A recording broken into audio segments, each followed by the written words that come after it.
Hi, welcome to That's So Nova. I wanted to show you the Simplistic Slouch shoulder bag from Oro Rosa. This bottom has a lot of great features. You're going to have two zipper pockets that have a beautiful tassel that shows off a little bit of bling and a little bit of sass. Very modern, very chic, very classic. You're going to have a nice sturdy bottom that comes together so clean. You know, Alexis is known for really nice fitted gussets. On the back, you're going to have a great zipper pocket, easy install. You're going to have the classic Oro Rosa handles, a very wide, big bag where you can have all your essentials, your hair ties, throw a water bottle, whatever you feel like in there. And then you have three small slip pockets that can help you keep everything organized. This bag has three zipper pockets, a beautiful wide compartment that you can have all your daily essentials plus slip pockets. This is a beautiful bag and you're about to make it with me. So I can't wait to go on this journey with you. Hi, and welcome to That's So Nova. If this is your first time here, welcome. If you're a returning subscriber, welcome back. Today we're going to be doing an Oro Rosa pattern called the Simplistic Slouch shoulder bag. This bag is very sleek, very comfortable, and just a great everyday bag. It has a nice slouch and it doesn't require a lot of materials and just very comfortable. If you're looking for a bag that doesn't require super stiff stabilizers and just something that you can throw a lot of your everyday essential items in and just get ready and go, this is the bag for you. This bag is very fun and quick to put together and it looks so sophisticated and sleek. So you have a lot of prep work from pages 1 through 14. Make sure you do that. Another thing that can help this project even get along quickly is to follow the instructions on page 14. There are 5 packs. If you break this down into the 5 packs, it can even go through smoothly. For people that are like to take things nice and slow, or they get overwhelmed easily, I also suggest the 5 packs. You can break it down on a day or even weekly basis. You can take each one of the packs and do it once a day so it doesn't feel as overwhelming to you, or you can just take it as it is, 1 pack each week, and then you'll be done with your project. This is great for people that usually start projects and don't complete it. Then you have your UFO projects ready to go. All right, so we're gonna grab pack 1 and let's get started. So pack 1 has the base, and we're going to mosey on over to the base on the cutting table. So on the base, you have the option to have no feet. The feet are completely optional, or you can put 4 feet, and you can see I have 5 feet already in there, and I'm going to put the 6 foot in. I figured, why not live a little and put another foot in?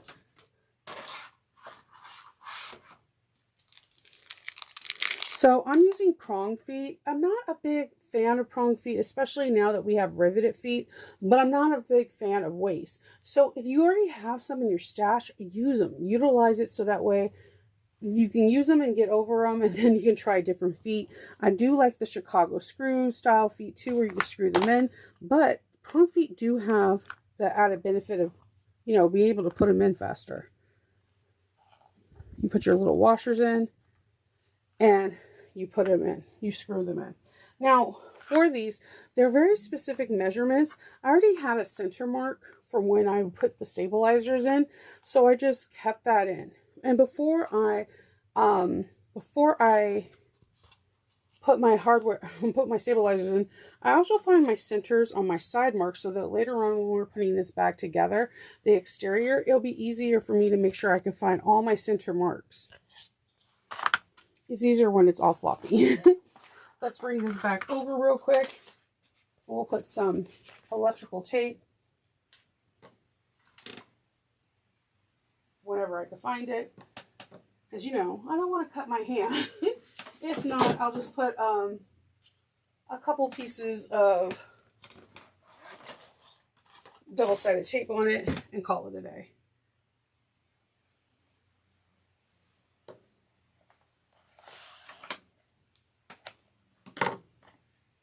Whenever I go look for something, it disappears on me. But 2 pieces of double-sided tape will work just fine. So we're done putting our purse feet on our bag. And we can put that on the side for right now. I like the fact that we got that over with. The next thing we're going to do is we're going to make the strap to our bag. We're going to be making the Oro Rosa signature strap, which looks like this. I made one so that when we have an example, and we're going to be making one together.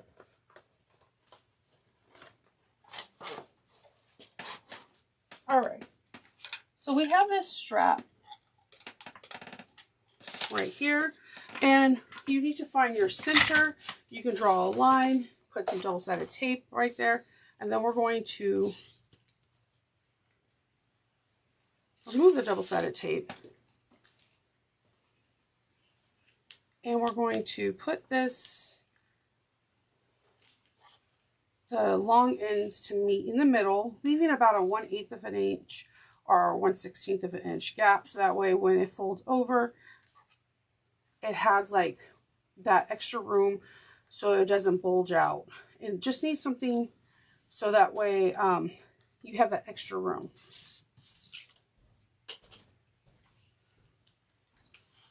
Okay.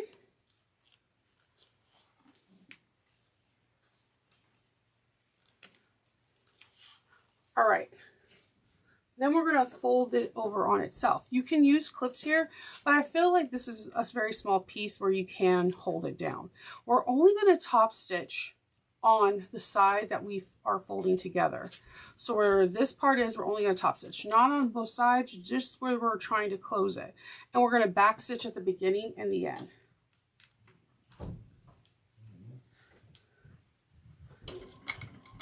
So don't forget to back stitch. All right.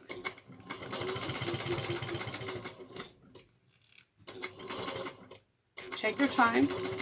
And also don't forget to breathe. I know a lot of us when we're top stitching, we just hold in our breath, like don't skip a stitch, don't skip a stitch. But there's a lot of things you can do to fix a skip stitch, but you need to breathe. We need oxygen that goes to our brain so we can figure the next steps out.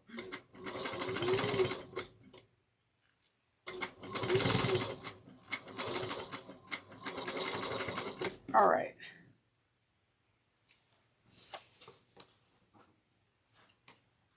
Trim off any excess. And we are going to flip over to page 17. So I'm going to go ahead and grab my ruler and apparently grab a whole bunch of top stitching thread, grab my ruler and my 2 straps, and I'm going to meet you at the cutting table because that's where I have my tools I need for the next step of the strap. All right, so we're going to need to fold over our straps by a 1/2 inch.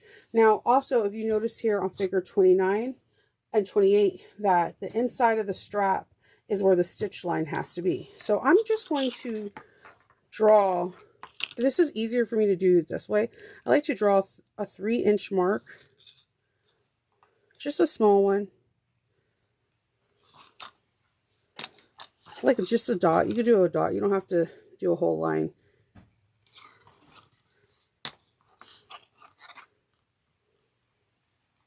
Only reason why I do it, why I fold over this way, is because some materials get bulkier than the next, so it's easier for me to have a line to fold over the material than to try to guess.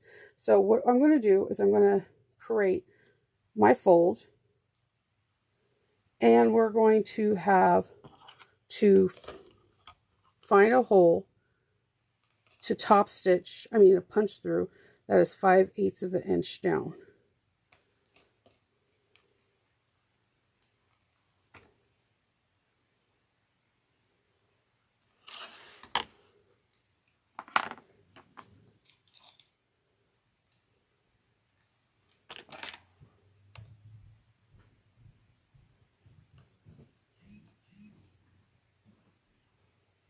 I'm going to look 5/8 of an inch down. And I'm going to do that on the same side, on the other side to this.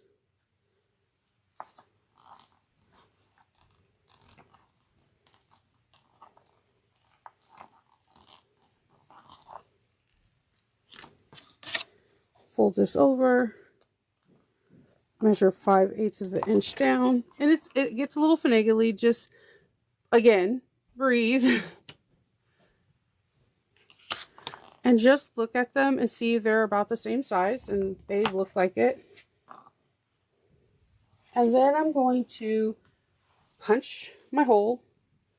Make sure you don't punch through the stitching at all.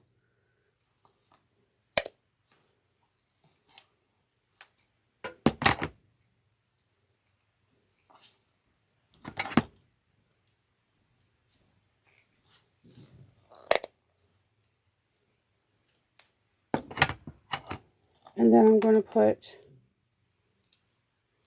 some rivets.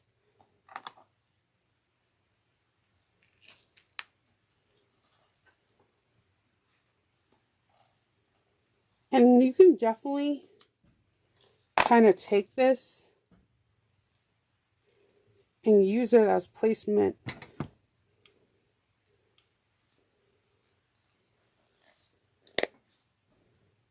for the other one, so that way it all can be the same. And it just helps with time.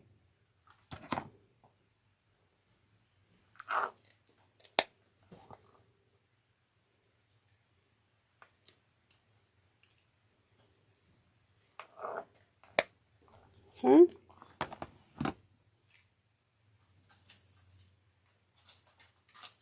All right.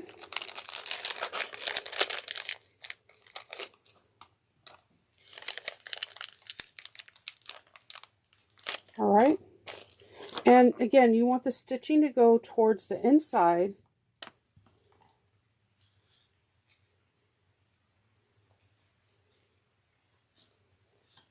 Just slide that rivet.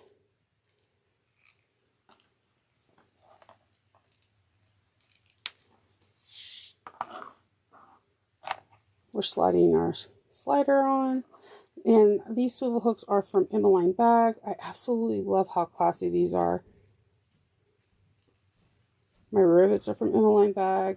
And my strap-ins are actually from Warmino. These are one of my favorite strap-ins. They're just like, you just need your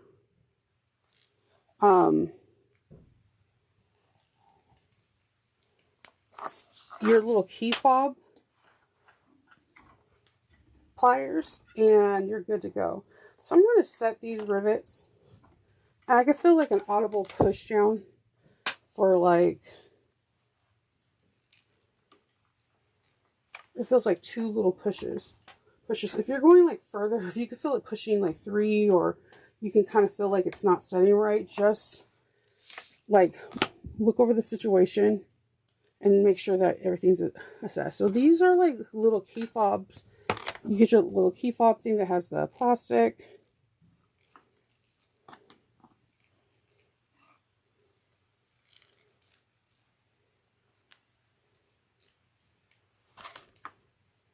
And you just press them. Give it a good squeeze. And it'll just easy peasy, right? Love that.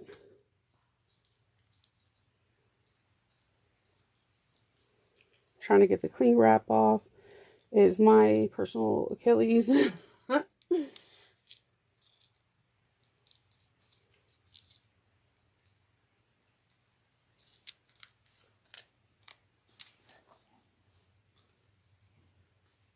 Okay.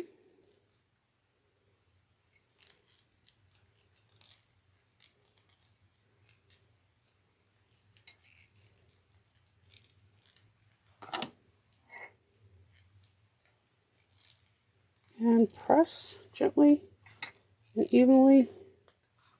And we have our strap. I'm just going to remove the white.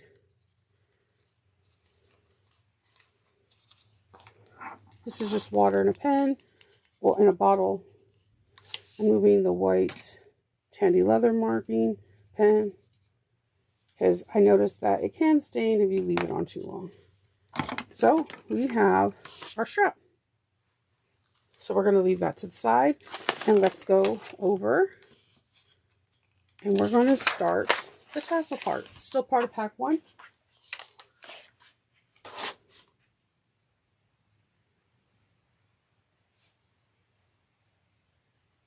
All right, so the tassel part is pretty cool. It adds a really beautiful element to the bag, and it looks like this. So we're going to make one. And the first thing you're going to do is lay out your strip.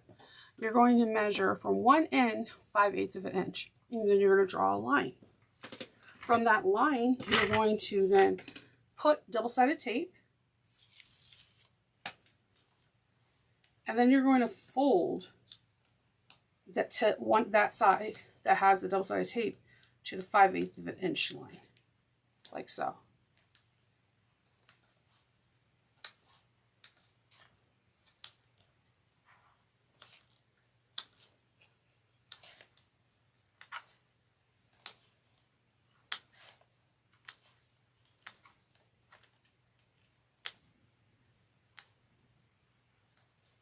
Okay, and then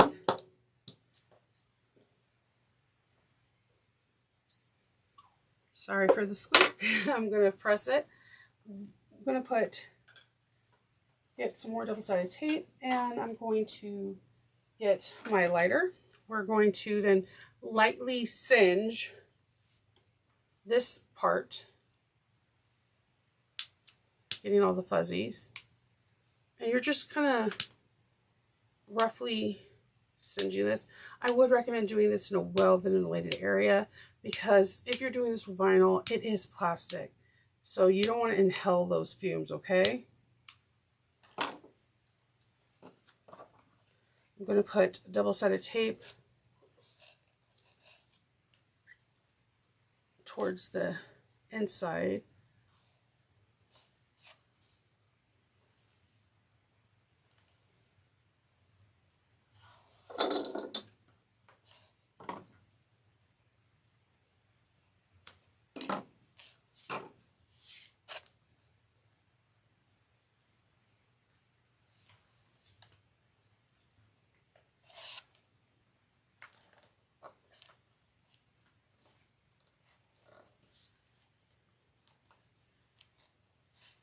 And you'll have a slight 1/8 of an inch that it's less than, and that's absolutely correct. All right, we are going to, then I'm just going to roll it and press it. My vinyl wants to be kind of a brat. Some of this particular vinyl I always gravitate to, but it doesn't do the best with double-sided tape. I don't know if anybody else has had a vinyl that's kind of a brat, but this one is, and I always want to sew with it because it's so glossy. All right, so then we're going to top stitch it with 1/8 of an inch. And again, complete back stitch at the beginning and at the end. I'm going to have to kind of finagle mine a little bit because the double-sided tape is not working the best. But it's such a small piece, again, I can just kind of put my thumb and just kind of do a rolling method.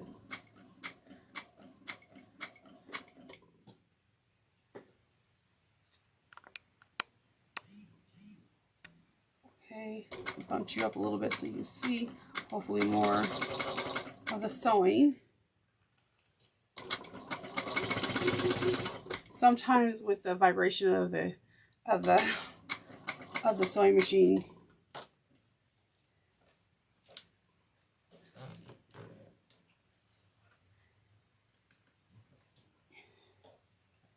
Let's see.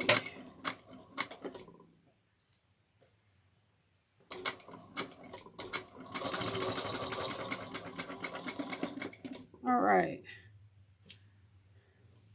So we have another strap. So we are now going to go back over to here, and we're going to put the strap-ins on this one. And strap-ins are very easy to put on. And this, I love the fact that Alexis, you know, found another cool benefit for these beauties, because they're absolutely gorgeous, and it gives the bag a certain, like, charm, like, just really cute.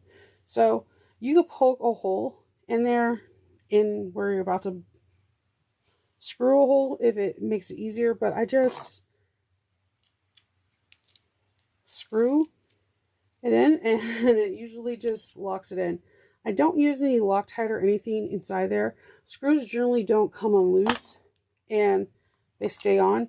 The reason why I don't do that is because if anyone ever wants me to, like, remake their bag, or if they have their bag for 5 years and they want to keep the same hardware, I can unscrew things. Or I've had a bag that I've made for someone that was like 4 or 5 years old, and they wanted me to, like, reconstruct or take pieces out of there, and I used their same hardware, and I don't know, I never had any hardware ever come on loose without it. But you know, to each their own. There's no wrong or right answer when it comes down to making bags. Everyone does their own thing. All right.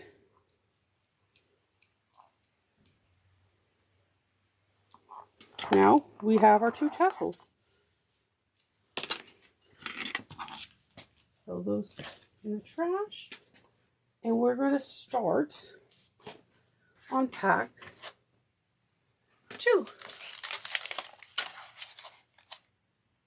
All right. So on pack 2. Pack 2 is working on the back.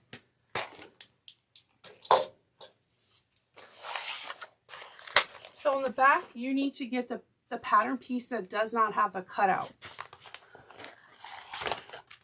So make sure you have done all your homework when it comes down putting your interfacing on, and when it comes down to putting your measurements on the back, because they all play a crucial part on this. Pack 2 is the one that has no cutouts. We're going to start working on the pockets, the back pocket. All right. I have, like, rulers jumping out at me. It's like, and everything. I swear to you. You know how in Beauty and the Beast, Belle's, the books and the drawers and everything was, like, jumping out and talking to him? I swear, I think sometimes things are trying to talk to me in my room. Okay. So you're going to take the 2 pieces that you got. You're going to get your 8-inch zipper. And it's very similar to how we do every other pocket. We're going to put our zipper lining together. We're going to sew them at 1/4 of an inch. Wrong side of the zipper tape to the right side of the fabric. And we're going to put them on at 1/4 of an inch. And then we're going to flip them like this. And I like to top stitch, but you can iron. Because now we want to see the right side of the zipper tape with the wrong side of the lining. So first I basted it on with the right side, wrong side, right side up of the lining, right side up of the zipper tape, and then basted it on 1/4 of an inch. Then I ironed this out where I wanted to see the wrong side up in this direction of the zipper, of the fabric, and the right side of the zipper tape still. So I then top stitched it at 1/8 of an inch. Then I did the same on the other side, and that's how I got this magnificent thing. Then I put double-sided tape on both of this side, and I put the zipper pull. Okay. Then on that, we retrieve the zipper placket. You're going to do something very similar to if you've done the Luz or any kind of zipper pocket with Alexis. You're going to measure 1 inch up. You're going to measure this is what I do, and I recommend you to do it if you're a person that is not great at eyeballing. I always find my centers, always. So I drew a center mark here, and I did a center mark on the other side, on the right side. So I drew a center mark on the right side and the wrong side. I measured 1 inch up, and I drew a line. And from there, I measured up another inch. From there, I measured up a 1/2 inch. Okay? Then I measured 3.5 inches from the left of the line and the right of the line. I apologize. It's a season where people are delivering and my dog is not having it. And then I drew my lines. I did this to the right side of the fabric too. Now, what Alexis has you doing is on the right side, you're going to put a double-sided tape right through this box because we can't put pins. You could do magnets, but you can't put pins. Now, what I did is, as you can see here, is I have a notch here and a notch here. With a silver pin, I drew a line from here to here. I measured my 6 inches up like you're supposed to, like you see on figure 53, and I measured the center of that and the center of that, and I was able to smack that thing right in the center. Then I took this to my machine and I sewed the box. And if I do say so myself, that's a pretty good box. And now we're going to cut out this box.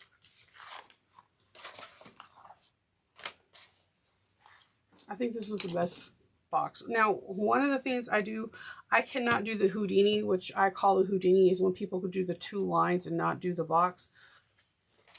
We all have our strong points and our good points in sewing. That is not a good one for me. I have tried. It's not a strong point for me, but I can sew a box.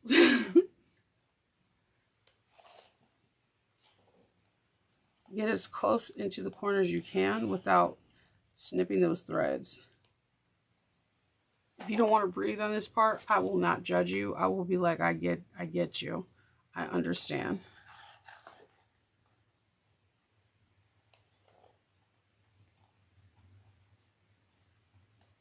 All right.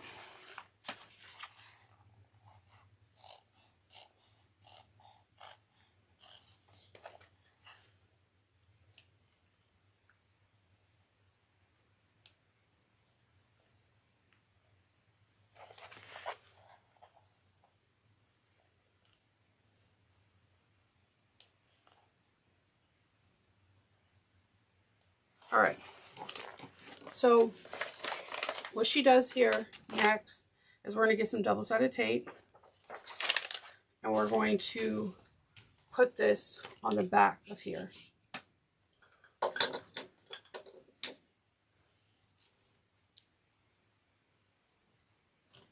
You're kind of put it like a box. What I did last time is I kind of just made it a little bit longer.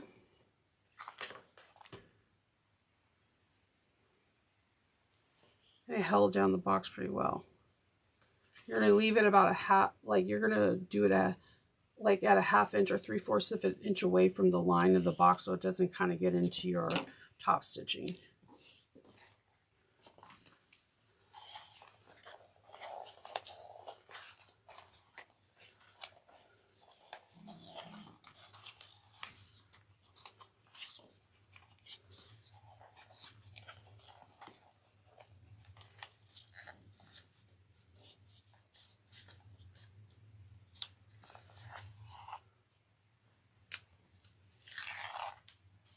And we're just going to pull this through. And as I'm pulling it through, I am pressing this box as nicely as I can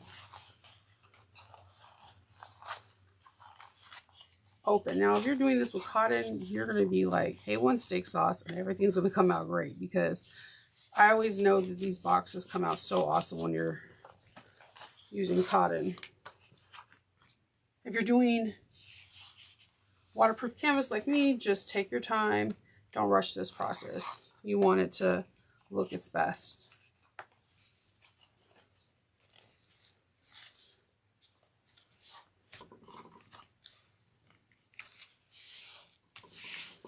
And then I'm going to give it a good roll.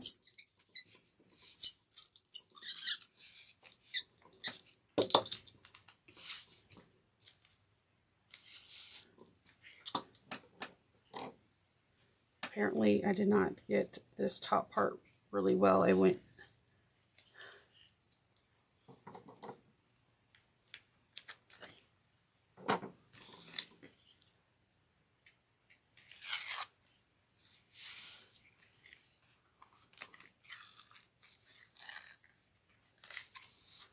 all right. So let's see what it looks like on the back and the front. I mean,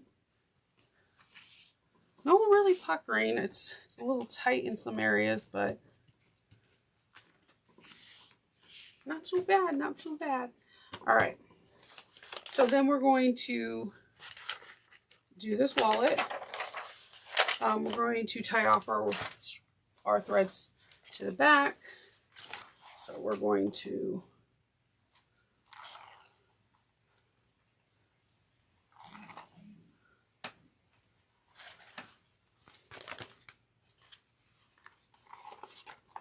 pick if you want your zipper pocket to get close to the left or the right.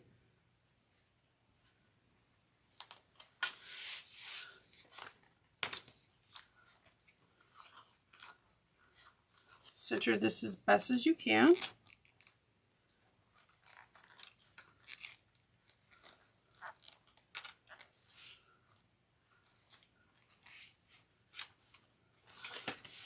And then we're going to stitch this.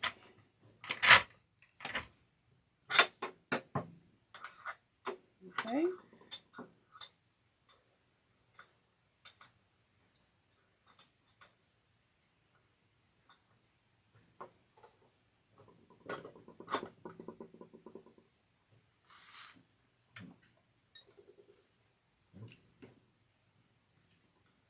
Okay.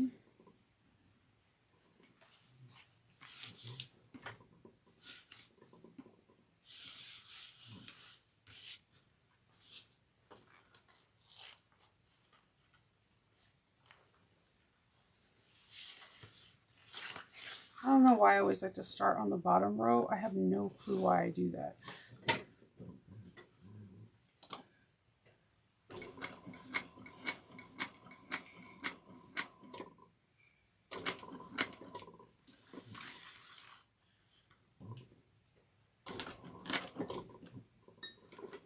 All right. My needle got completely gummed up from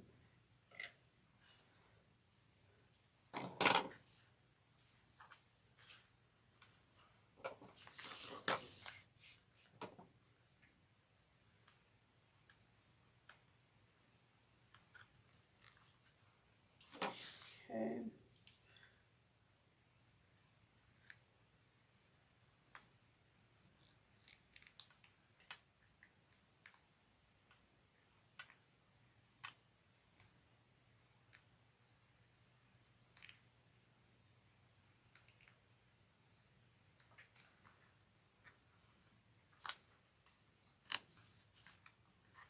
Okay, let's see.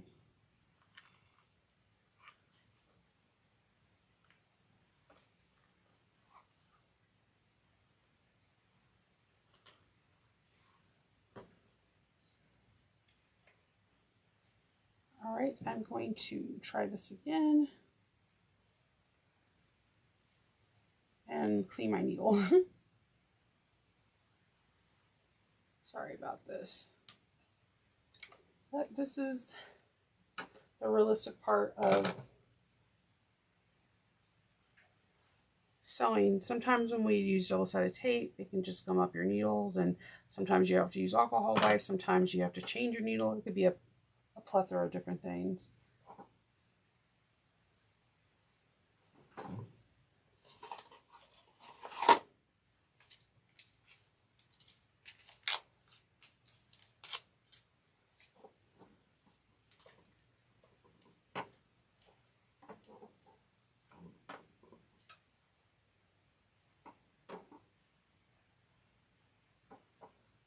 I'm going to try to get back into the same holes that I pierced, but we shall see.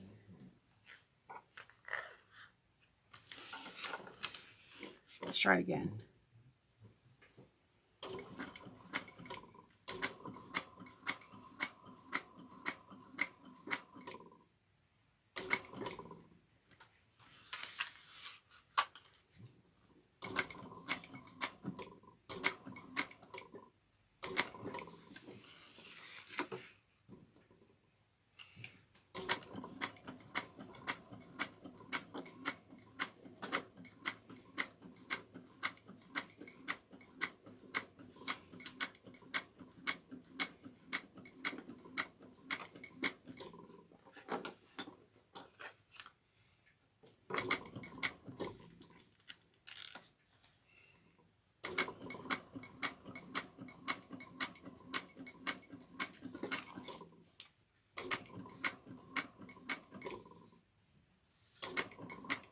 Just take your time.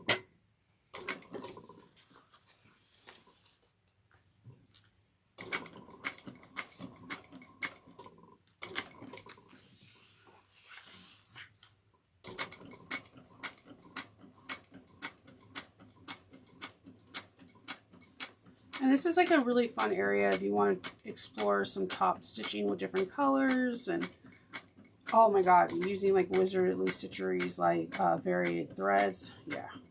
All right, so what I'm going to do while I have the needle down, if I can finagle this a little bit, I'm going to grab a pen and see if I can pull the top thread from here already.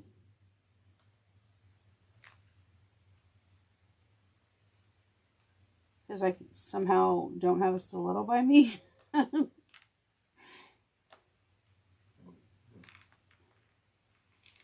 This is what I do when I'm not on camera, is I pull the thread already. And then I'll just go into the hole, so that way I can match it as best as I possibly can.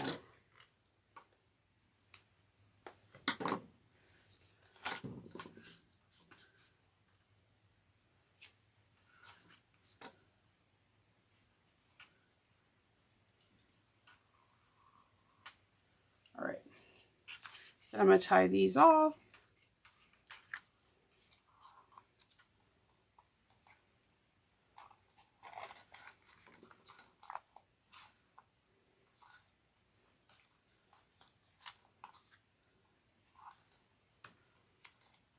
Oh, I was doing like tying off the threads with 40 weight thread the other day. And like I totally incredibly hooked it and it just like snapped. I was like, what? So I'm going to singe it.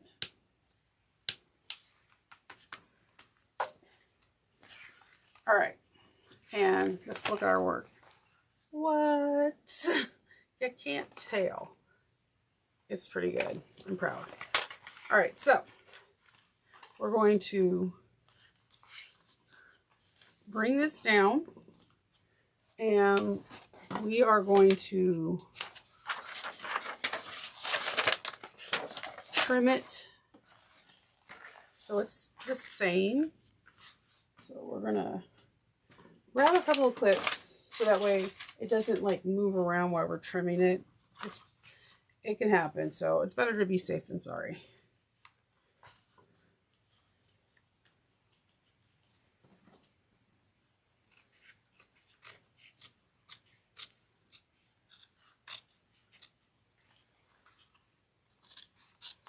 And then we're going to sew it 3/8 of an inch all the way around.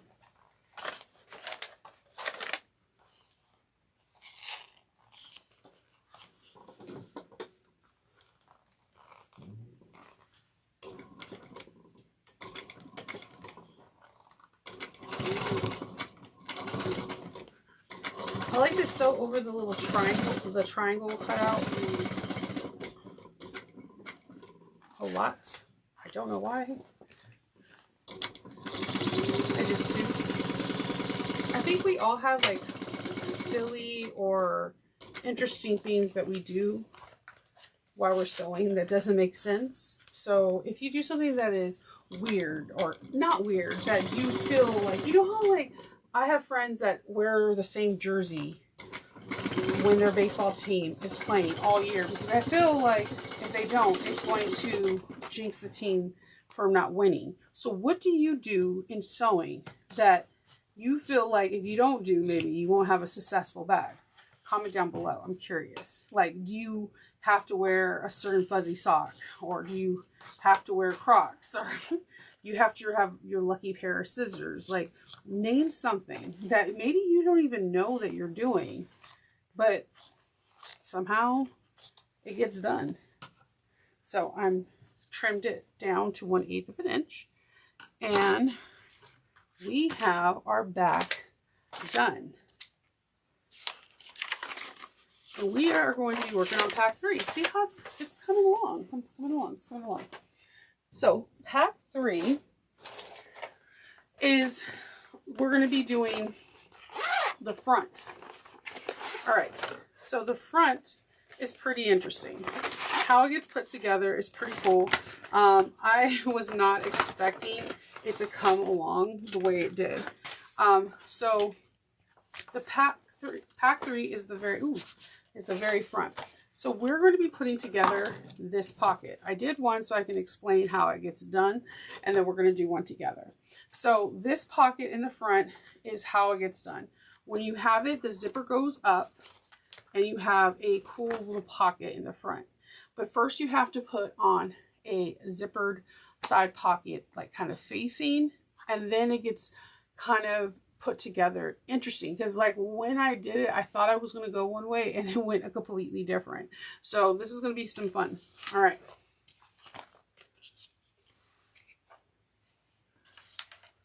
All right. First,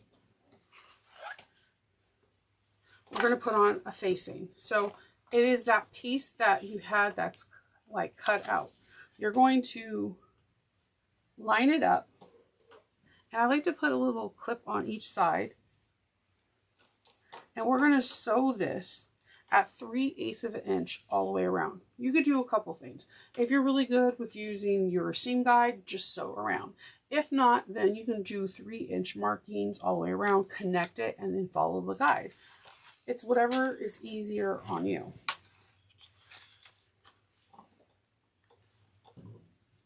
Back stitch at the beginning and at the end.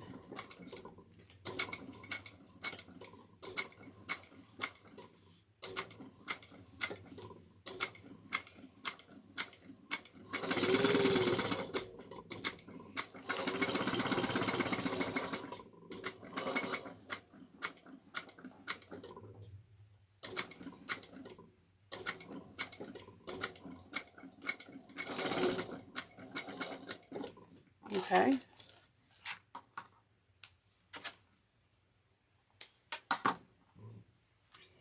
All right. So then we are going to snip into the curves to make them help them lay flatter.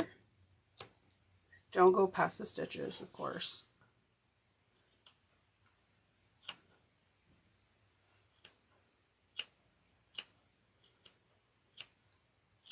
All right.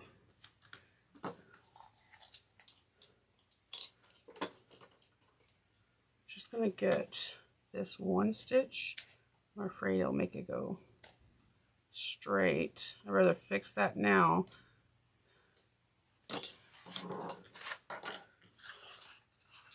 All right. Then on the back of this, we want to put double-sided tape about a 1/2 inch away so that we can get it. Get your alcohol wipes. I just want you to know we're going to be using some double-sided tape and some things.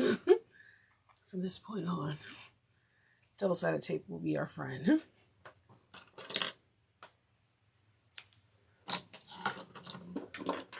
I'm going to use my squeaky roller. I've oiled it, but it just likes to squeak. I just feel like it's its character.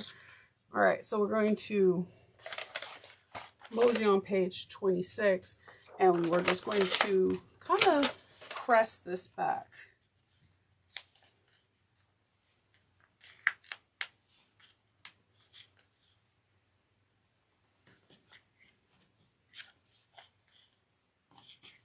kind of like we do with a zipper facing, you're just rolling the seams so they align. I like to kind of work on these sides to make sure that they're running smooth, just rolling the seams.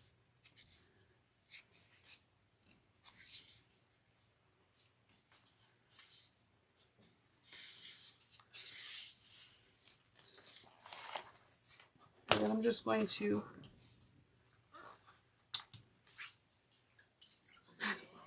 sorry. All right, so we're just rolling the seams and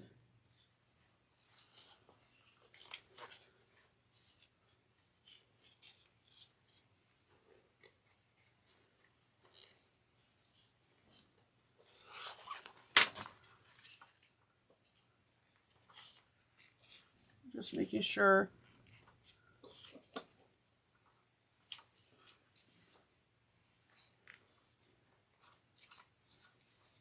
everything just sits really nice.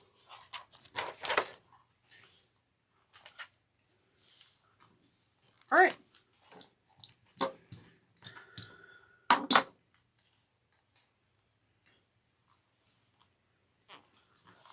right. Once that's done, you're going to get your lining pieces. Now, you on your lining pieces are going to sew your zippers, your 9-inch zippers in place. So you're going to want to find your centers because you're going to have like about 3/8 of an inch shortness on each side. So I found my centers and I sewed one zipper on one zipper lining on the left, and then I took the other zipper lining and sewed one zipper on the right hand side, because you're going to have a zipper on your right hand side and your left, and they're going to be installed very similar, but one's going to be installed with a zipper that's on for our left and one's on the right, so they're going to be mirrored zipper pockets. So what you're going to do is, the thing about this is if you get confused, the great thing about this is you can always just pull your zipper off and put it in a different direction. So don't stress too much about this part. So what you want to do is you're going to get your zipper. Okay. You're going to then sew your zipper on like I showed you. Then you're going to grab some double-sided tape.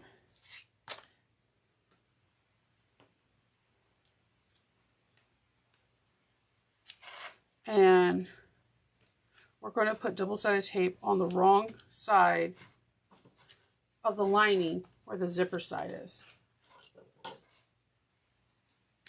So I'm working with the zipper panel that is where the zipper is on the left-hand side, okay? Just going to move this out of the way so you only see this. This is the zipper panel that's on the left-hand side. Okay? I put double-sided tape right here. I'm going to fold this zipper tape side onto that double-sided tape.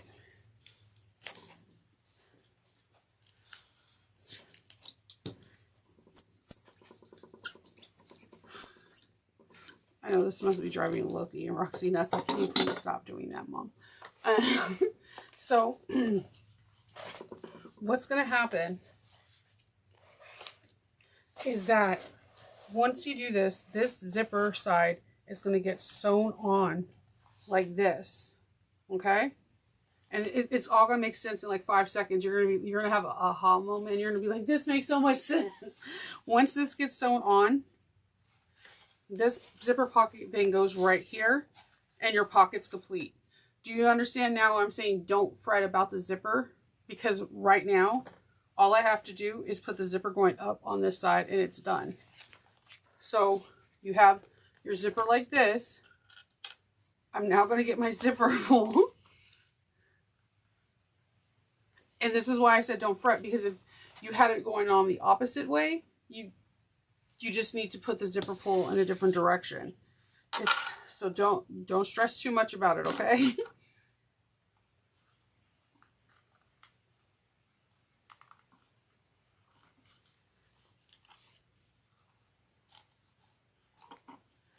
All right, zipper pulls on. I'm just gonna grab some double-sided tape, put it on the tape.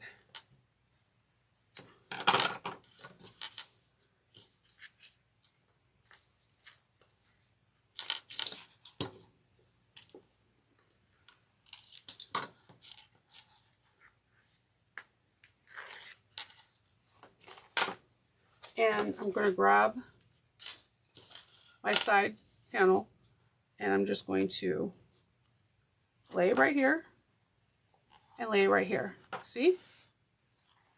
Perfect. And we can finger press this on here, have the sides match up with the zipper tape raw edges. Well, I hate saying raw edges on zipper tape because it's technically finished. So the finished edges match up so it's nice and even. And we're going to top stitch 1/8 of an inch all the way around. But do you see? And you're like, oh, okay. And then you want to make sure it's nice and open.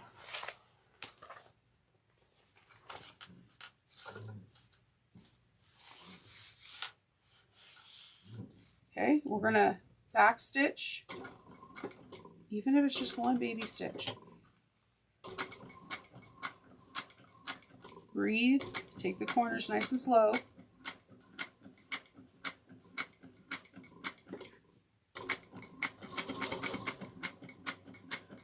This is like the coolest part because I'm not going to lie, when I seen her bag and she was like, this is the tester bag, I was like, oh snap, side pockets.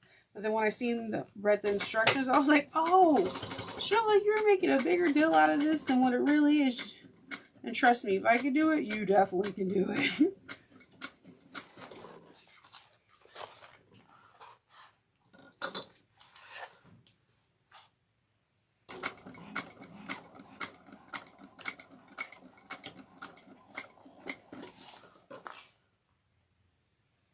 All right, trim those threads. All right, so on the back, the pocket's like this. We're going to take the pocket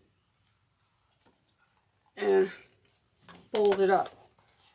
Now,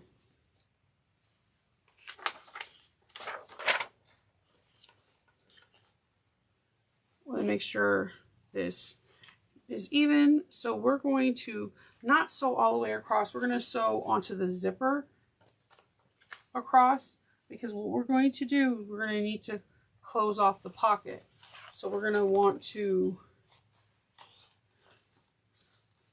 do the 3/8 of an inch. So I'm just going to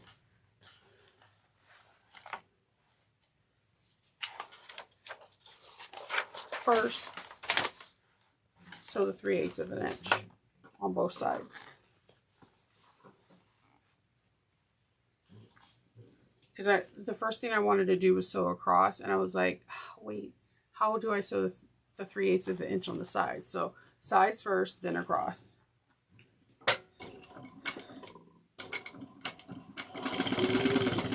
That's why I put the clips on the side, so it like can tell me, oh yeah, you gotta do that first. Then move your little flap right here so you don't accidentally top stitch the exterior. Got that. And then you're going to trim those down to 1/8 of an inch.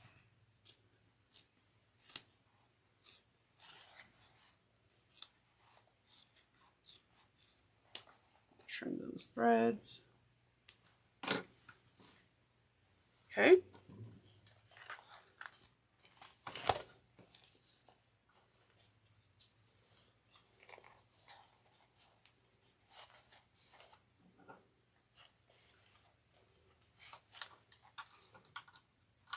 All right.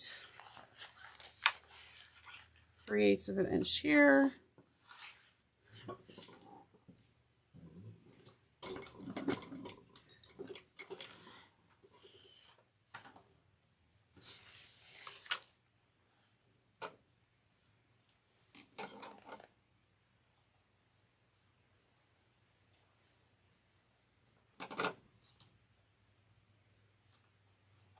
Okay, one more time with filling.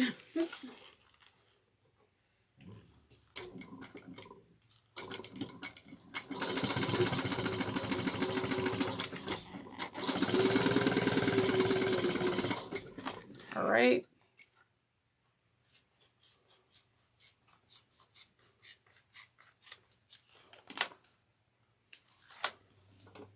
All right, and now we're going to sew across.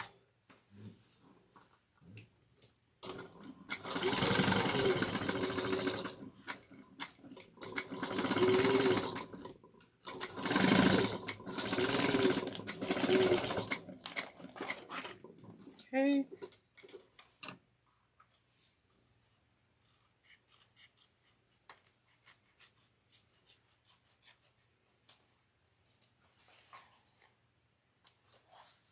All right. So if you want to put a label, she has a place right now where you can do it. I'm going to use my label tags because I hardly ever use them. You've already used all my antique. They came from Alibaba. They did a great job. The only issue I have with these metal tags, because I know I'm going to get asked, is that once you get pay for your mold and you get your stuff, they seem to then offer your like creations to other people. So I really do recommend you getting custom tags from Heartwood and Hide. Jade really does help you create like beautiful tags. These do look beautiful, but sometimes these kind of beauties come with a cost. Just I'll let you know. So right here we use 4.5 inches from the right hand side, and 3 1/4 of an inch from the curved bottom. All right, let's see.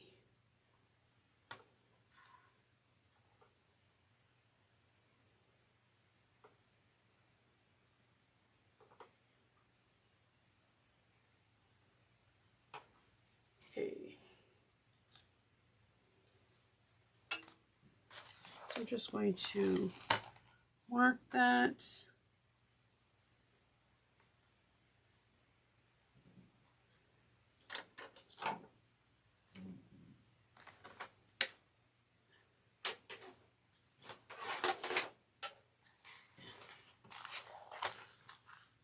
And I'm just going to move my pocket out of the way.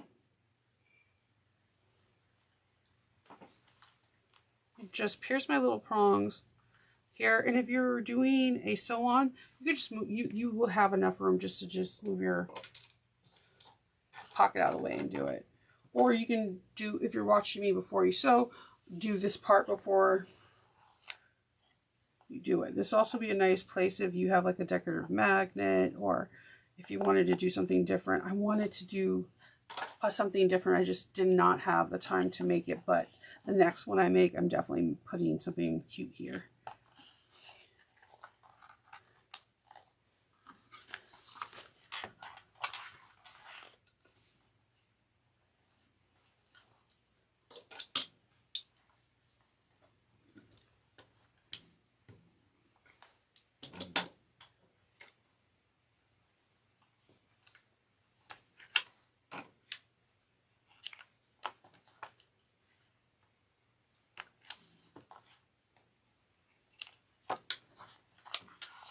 All right, we have our our label on.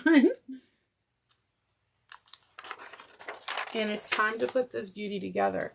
We are going to sew it together. We're using 3/8 of an inch.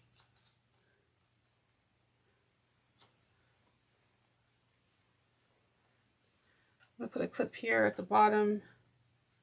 At the top, this has like really beautiful curves, so really take your time and have fun clipping it and getting it into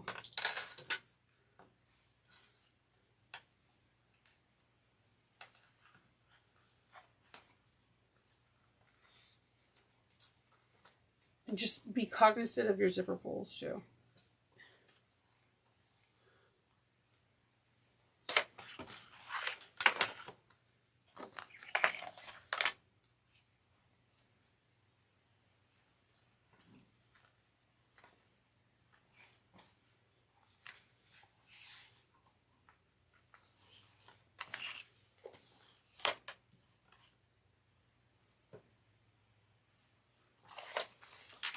3/8 of an inch. Back stitch well at the beginning and the end.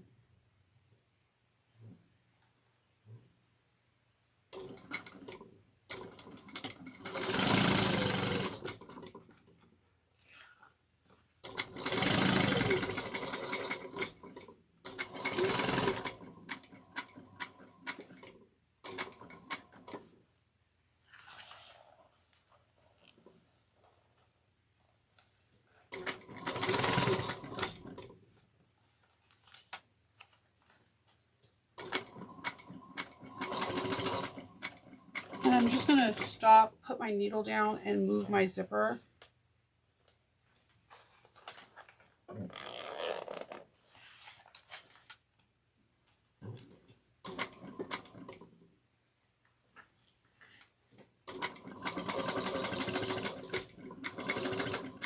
You only have to do this twice, so just do it.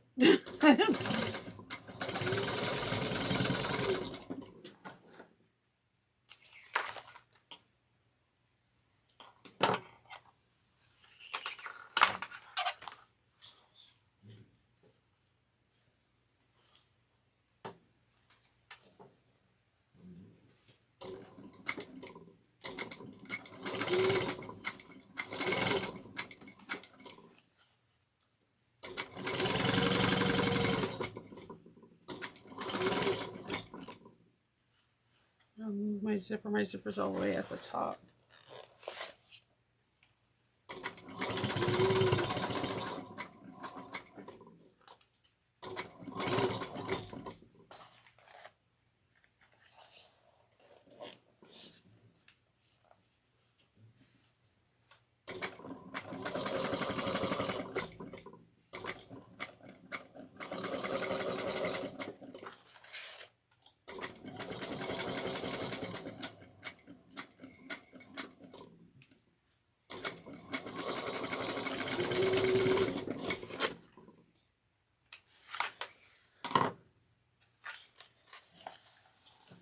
All right.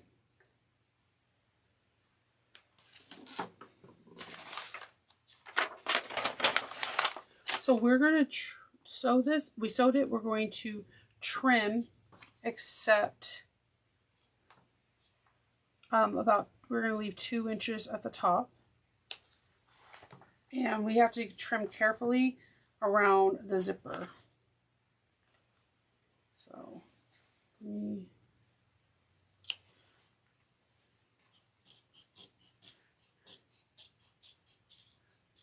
so we're trimming to 1/8 of an inch, but we're leaving 2 inches at the top.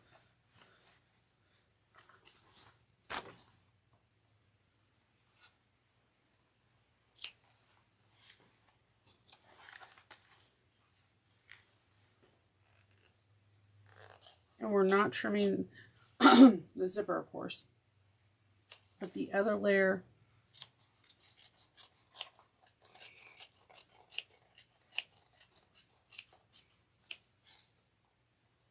That's not the zipper. It's fair game. Okay.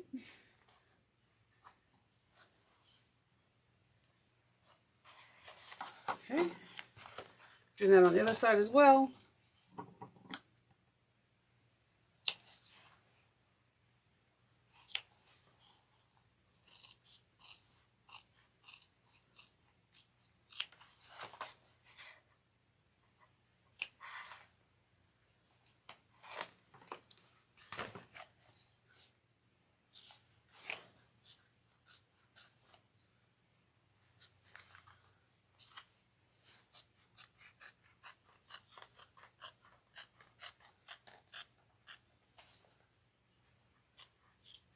All right, so we did our trimming.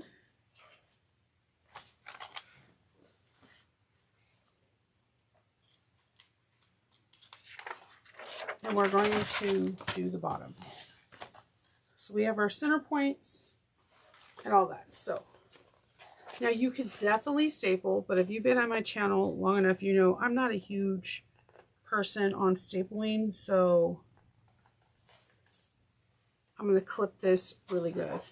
I can tell you this bottom is the it should, where Chef Kisses should be where this bottom's picture should be, and you're about to see, like, it is absolutely perfect.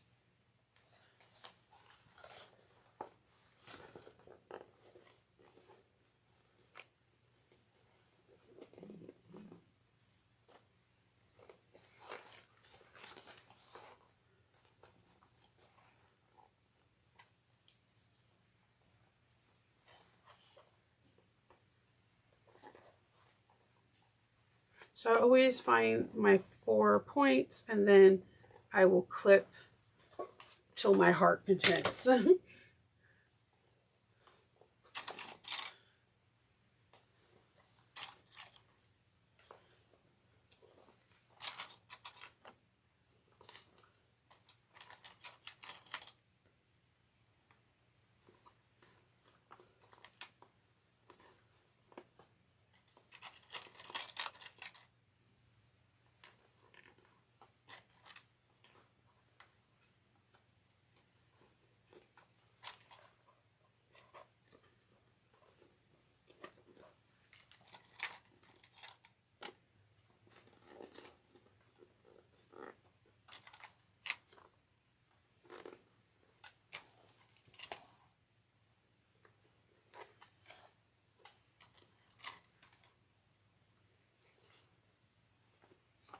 Right.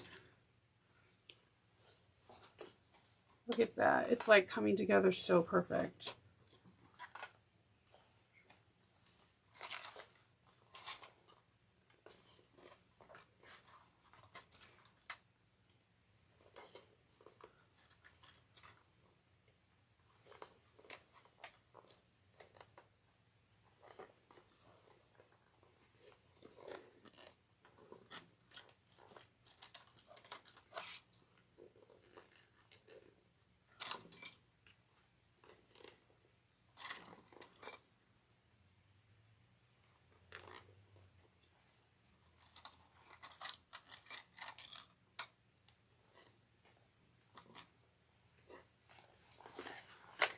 All right. 3/8 of an inch all the way around. Let's go.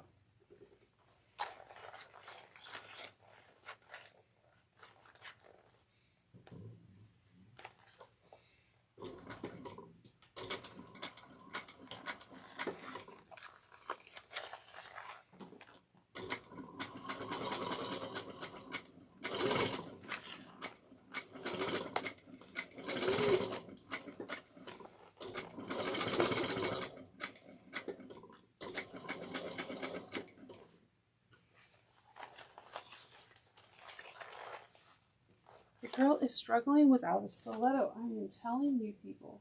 Hold on. Where is a stiletto? You know what? I get so, you know what's funny is that I never used to sew with one. And now, not sewing with one drives me like super, super not fun. It's just because when I started learning like how to sew with one, I understood it was able to go in places where my fingers should not go. And I was like, oh, I like this better than getting bit by the machine.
if you don't have purse feet, you can probably do like a really cool quilted pattern on the bottom of it, of the bag, or like do like free motion, like circles patterns. It would look good too. Something unusual, unique.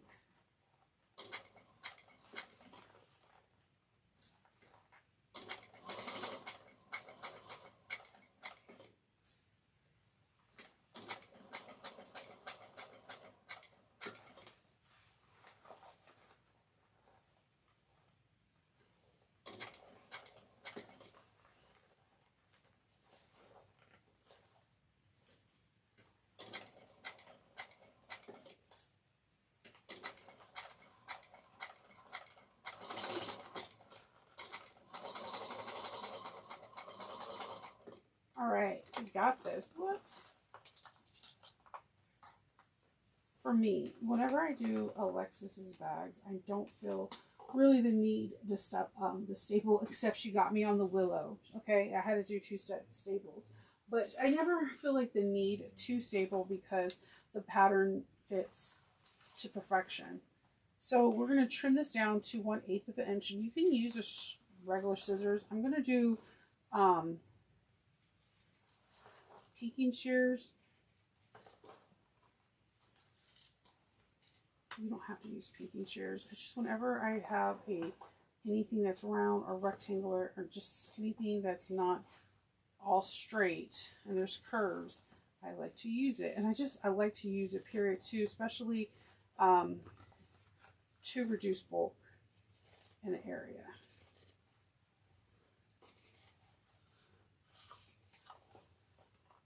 I also feel like it helps tremendously when seams want to try to roll up on itself.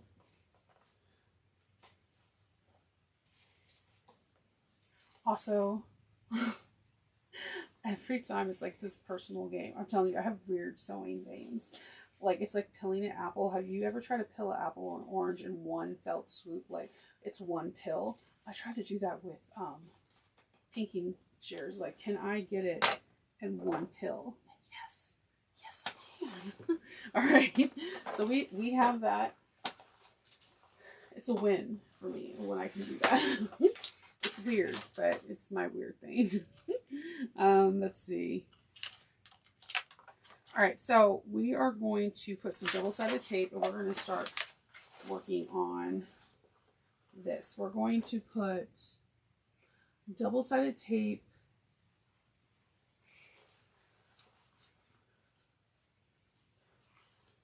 on both sides of here where this part is, because we're going to want it to lay, we're going to want that seam to lay flat. Okay.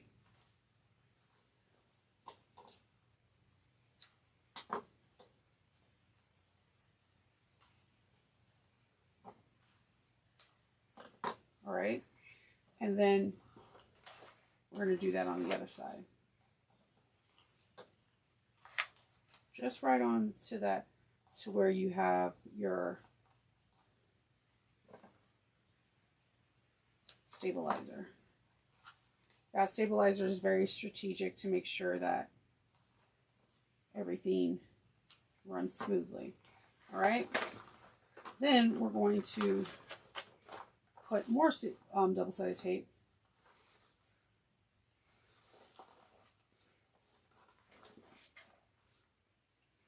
We're going to put double-sided tape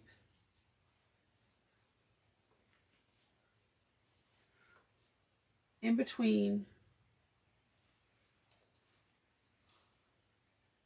that line that we drew, that was that 3/4 of an inch line that went into the 1 inch. We're going to put double-sided tape within there. So I know you're going to have double-sided tape super close by each other, but they're two different reasons. One is to spread your little wings open. The other one is to help with your drop-in lining, so that way everything fits smoothly. So just, you did your homework and you know where the first set of lines are. There's the 3/4 of an inch that curved into one, and then you have the second set of lines that are the 1/4 of an inch that are curved into 3/8. All right.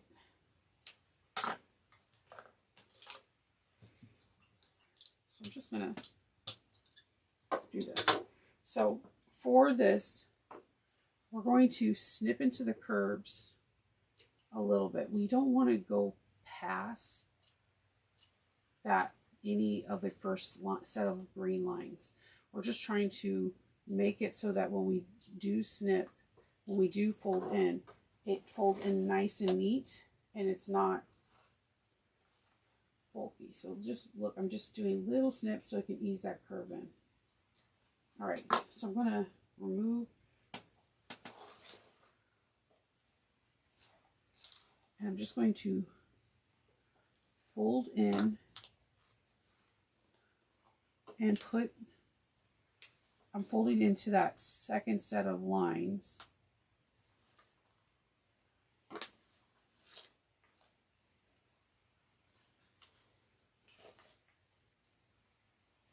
And while I'm here, I'm just going to just press that in.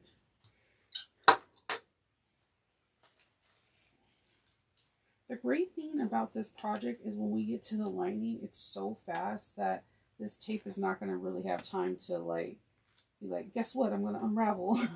So,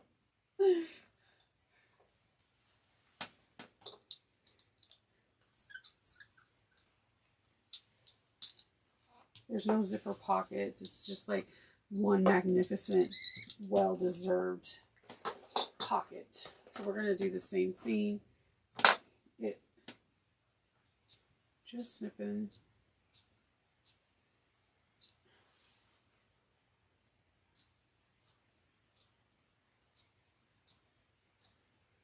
All right.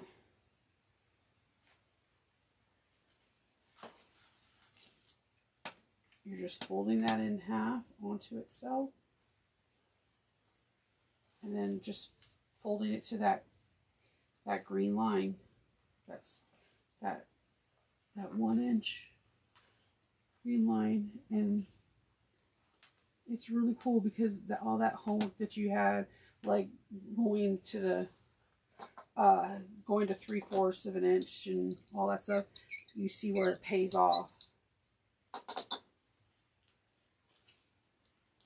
Look, I did this. All right. So we're going to take off this part, and we're just going to put our wing butt up against that and do that on the other side too. And this just helps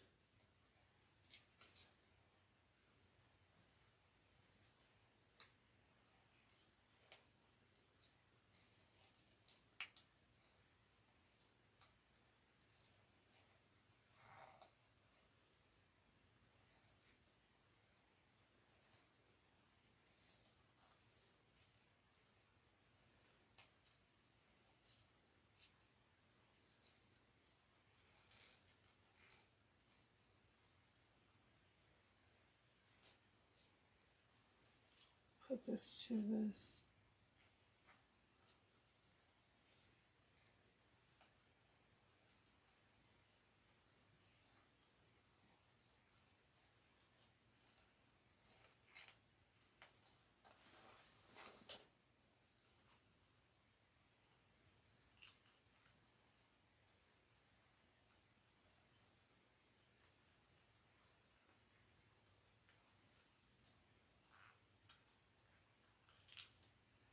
Yeah, let's see.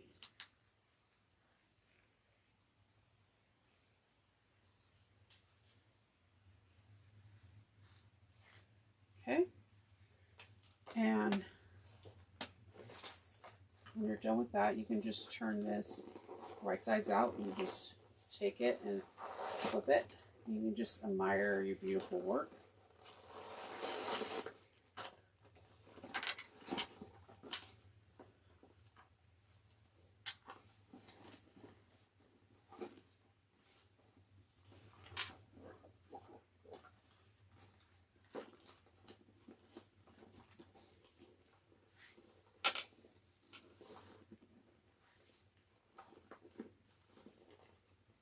Okay, this is a classy purse. See this, guys? Are you seeing this? This should get you excited. Yeah, that's all right. All right, let's start working on pack 4. And just enough slouch to just, it's a beautiful bag. All right, pack 4.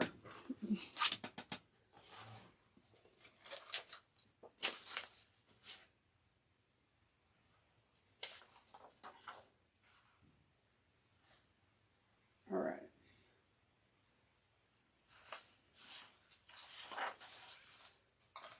So pack 4, we're gonna get our slip pocket, and we're going to top stitch it at 1/8 of an inch.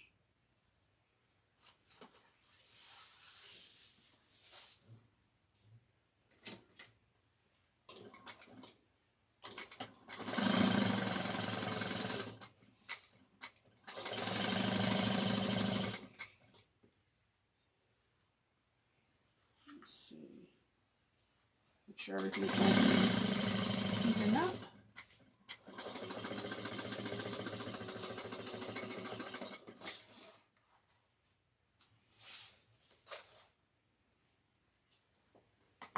All right, and then we're going to get a pen, and we're going, not a pen, but a ruler, and we're going to draw some lines.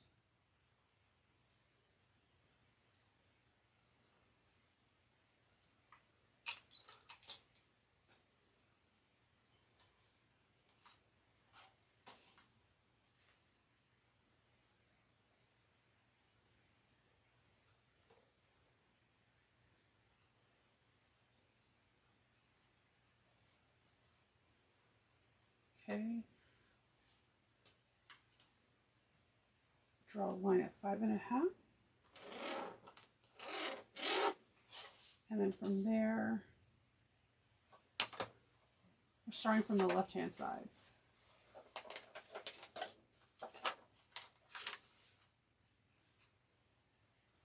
Our next mark will be 5.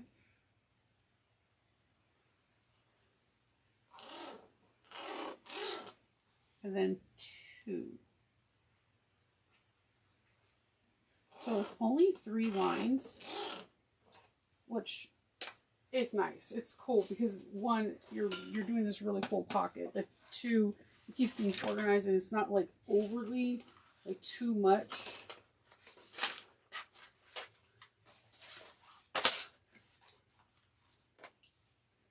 All right. So I'm going to lay this on here. And we're going to stitch these lines down.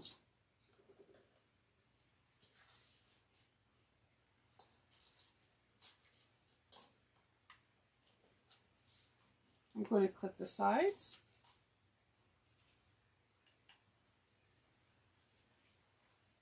Okay, and let's go. I like to back stitch on and off the pocket just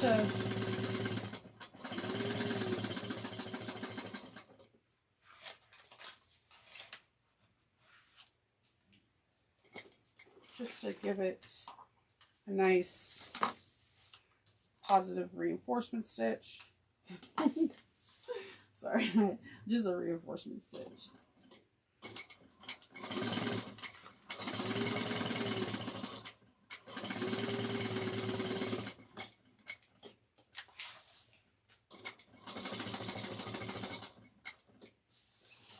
Doing this.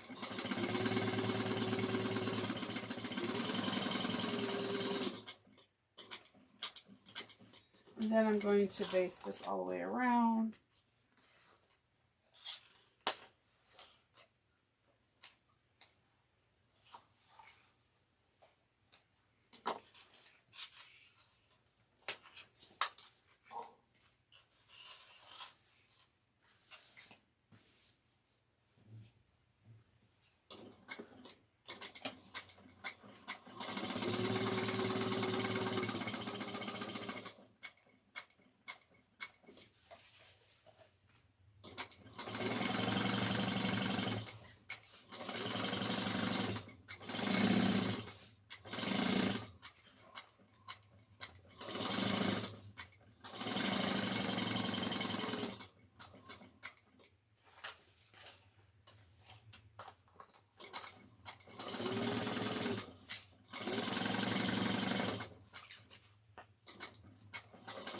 We have a very organized slip pocket, which I absolutely adore because you can keep all your essentials in there and then you're good to go.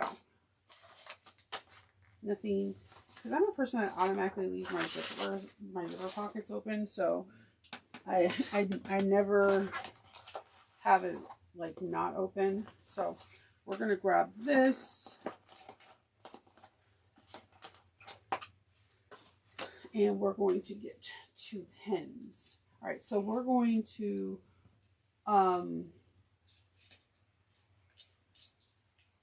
grab our zipper, and we're going to curve the zippers at a 90-degree angle.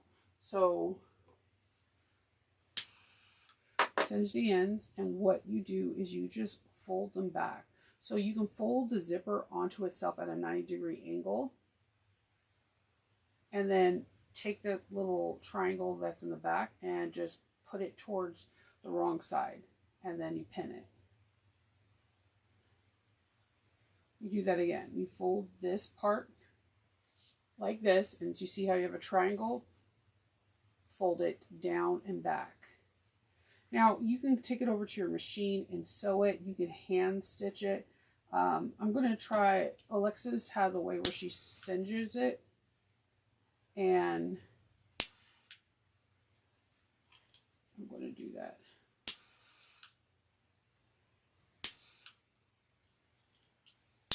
Because this is like usually a nylon ripstop. And there you go. So that was fun. All right, so we're going to position this where we're going to do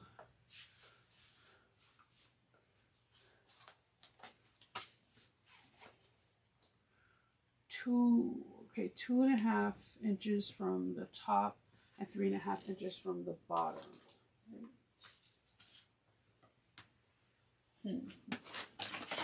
To where the zipper is going to stop and begin. Okay.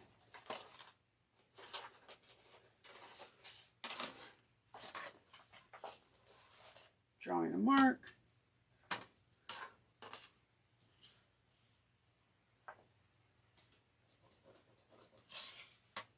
Half inches. And 3.5.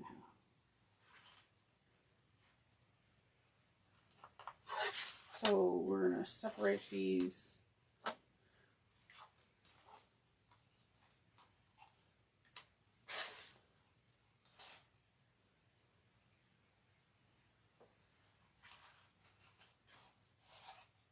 So you're going to want right side of the fabric to the right, and the zipper right sides up. So you want both right sides up. There's no gusset, so you want both right sides up. So we're starting at 2.5 inches.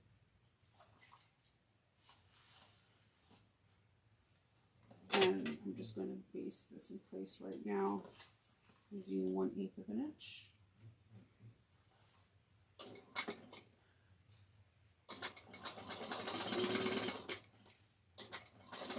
You can have your cargo pockets or your pockets towards the back of you or towards the front of the bag at your discretion. All right, so when I get to my invisible mark, I should have used something else than a silver pen.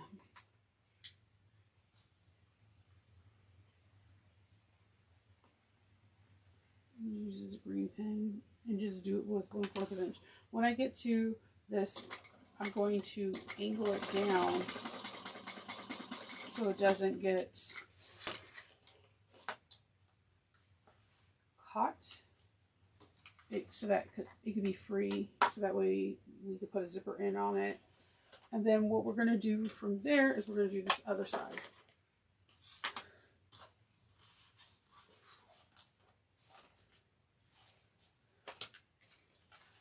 From this end, from the zipper end, we're going to go, from the zipper front, we're going to go 2.5 inches.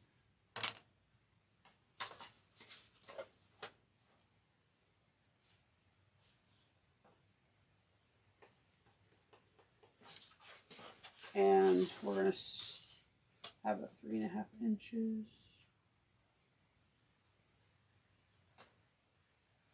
All right. So I'm going to put a clip right here. We have to kind of start from the back tail.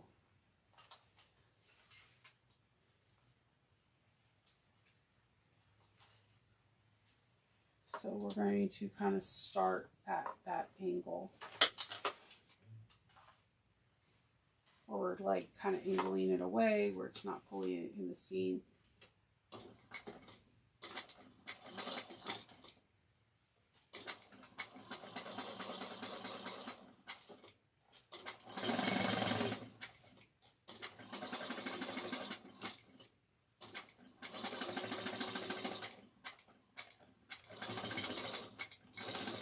Alright, so we got our 2 lining pieces having their recessed zipper tape on. Now we're going to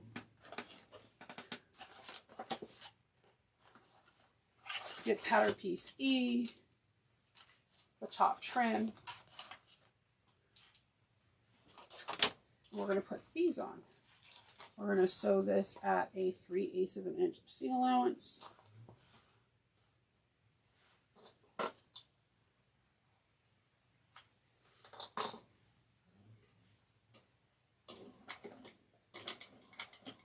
And just when you're sewing, just make sure that you hold this like at an angle, so that way the part that's going to get put in is going to get, the zipper's going to get put in, and like it's not like the whole zipper tape, because again, it's supposed to be like a recessed zipper tape, where like it's not the whole thing.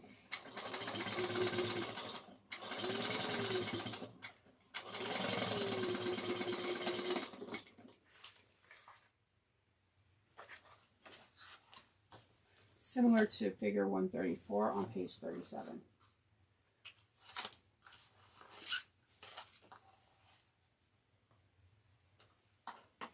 All right.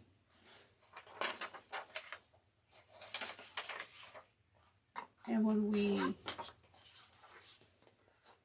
top stitch, we're going to top stitch with the zipper, with the seam allowance going towards the inside of the lining.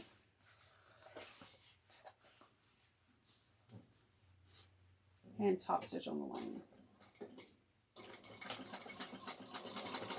And back stitch.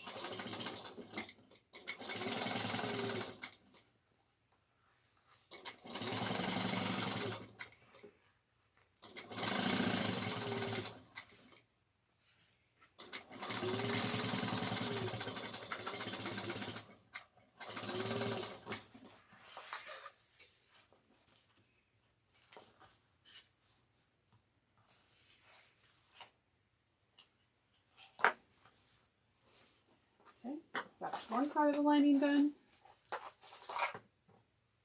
Trim that excess. I always have like hidden threads, like it's some kind of video game, like collect the hidden threads, and I'm like, I don't want to collect them. I just want them to mysteriously go away. Let's see. I'm missing one of the lining pieces. There we go.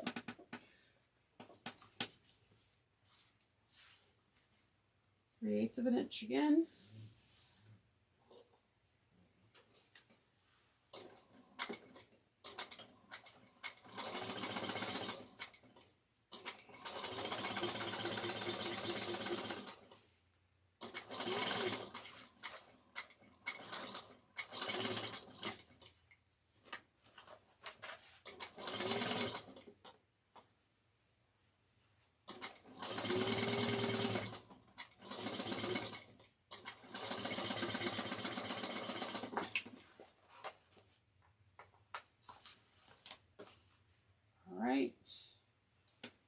Beautiful.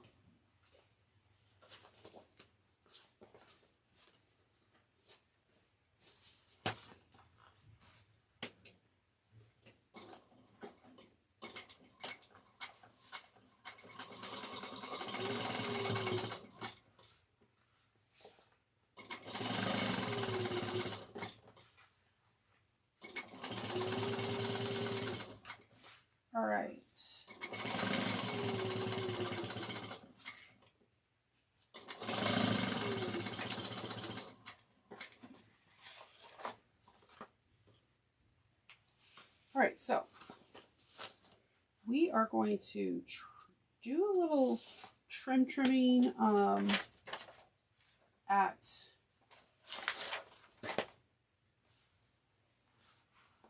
just a little bit right here, just to reduce the bulk of it.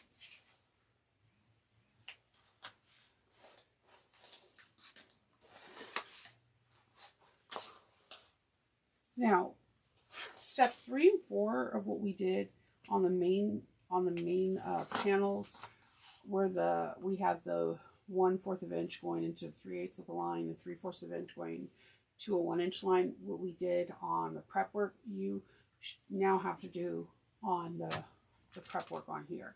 It's explained to you on page 38 on step 27.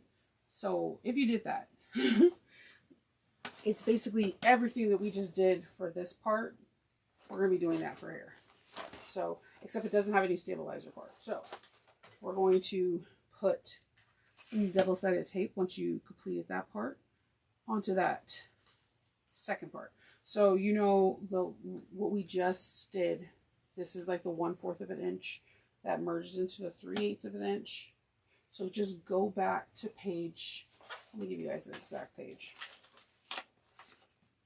Go back to page 12 and follow steps 3 and 4. So 12 and 13, okay? We're going to be doing that to these pet pieces too.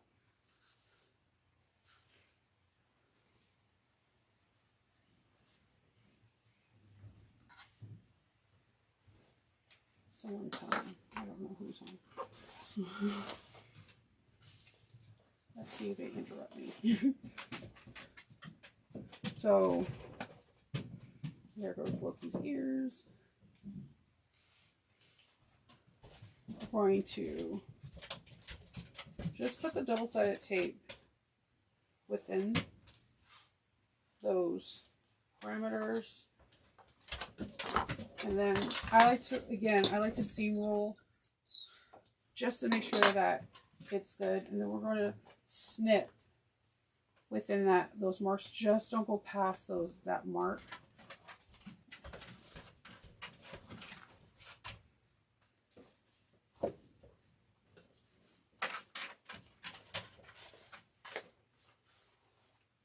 I'm going to just snip. We're not going to take the double-sided tape off just yet. Just snip. You're kind of just prepping your bag for the next following steps. We're going to seam roll too. All right.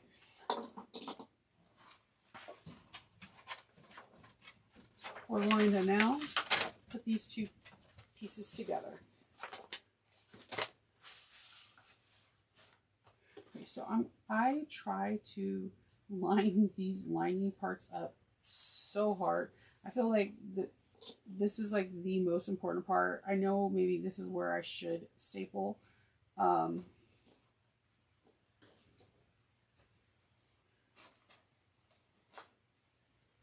Because I feel like that's if your lining fabric and your exterior fabric differ a lot, this is where it shows. So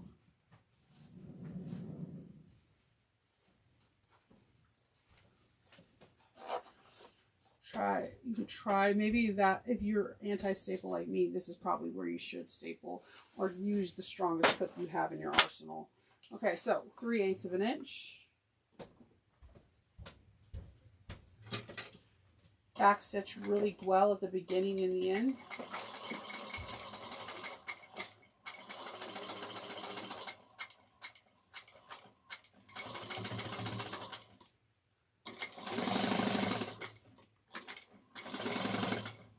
And remember, this has a slight curve too, so just follow those curves and let that seam guide be your guide.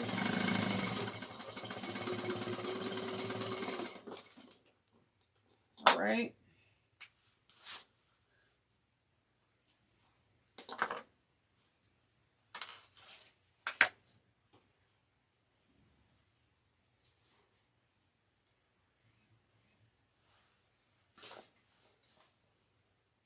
Do that on the other side.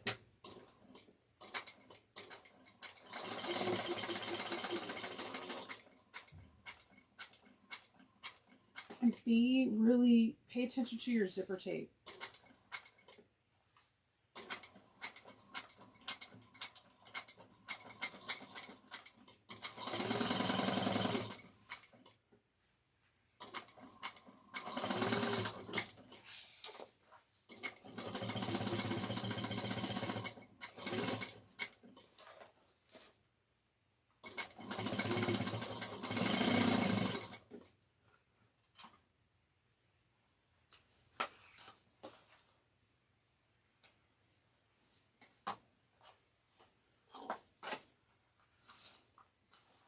All right, let's see how it looks. If it's bad, then it's bad.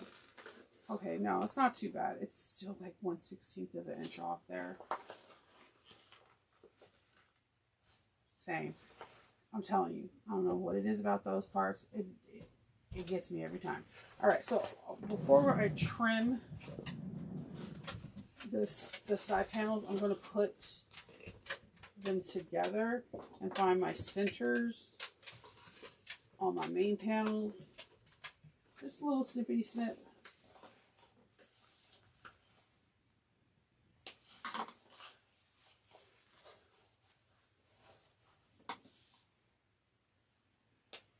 All right. Then we're going to trim these to except the last half an inch. No, the last, yeah, about a half inch. We're going to trim these to 1/8 of an inch seam allowance.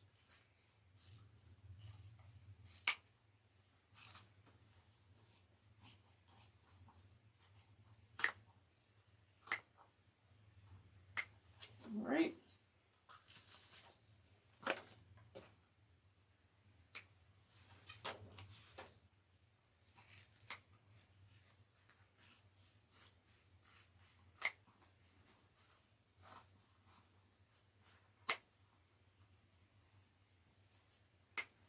All right.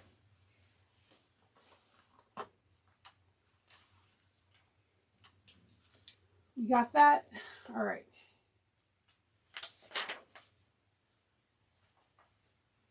So we're running our double-sided tape, and we're going to now press this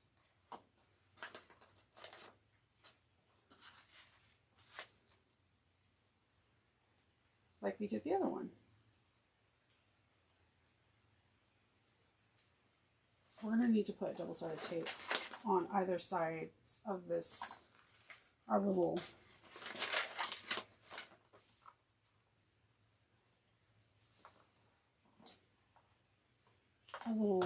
little bat wings. I'm just going to put them on the little bat wings so I can open them up after I already put double-sided tape on the other ones.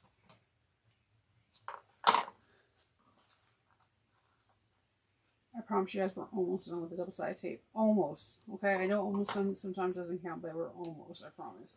All right, so we're going to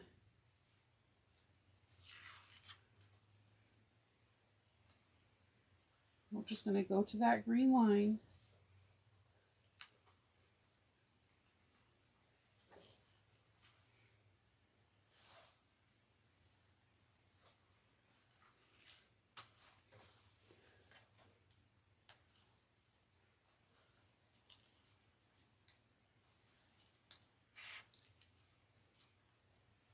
Okay.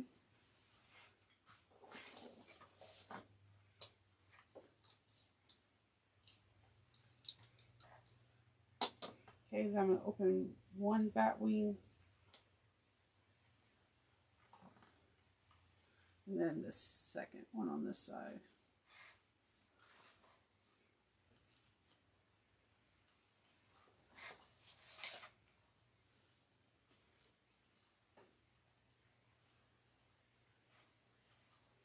Okay.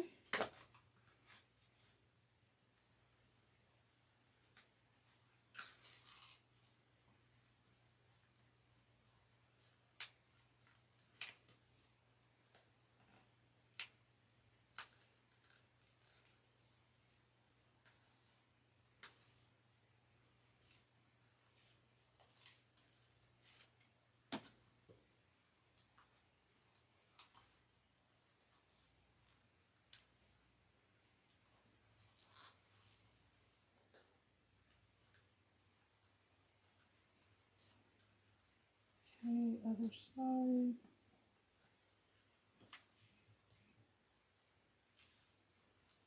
All right.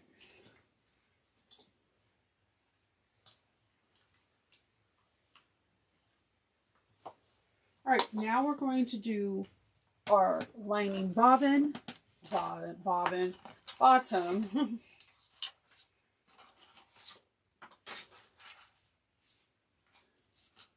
Right.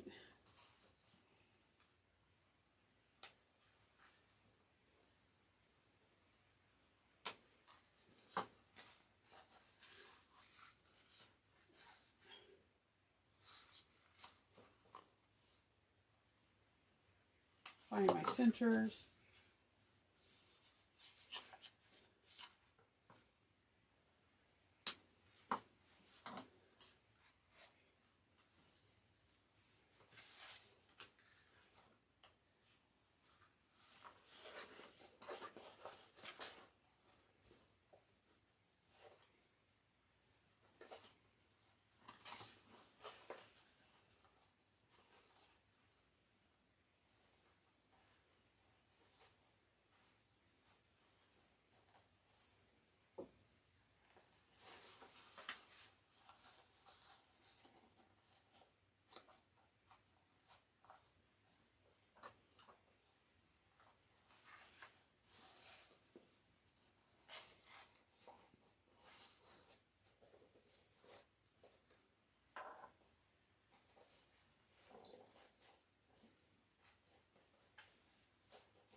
All right.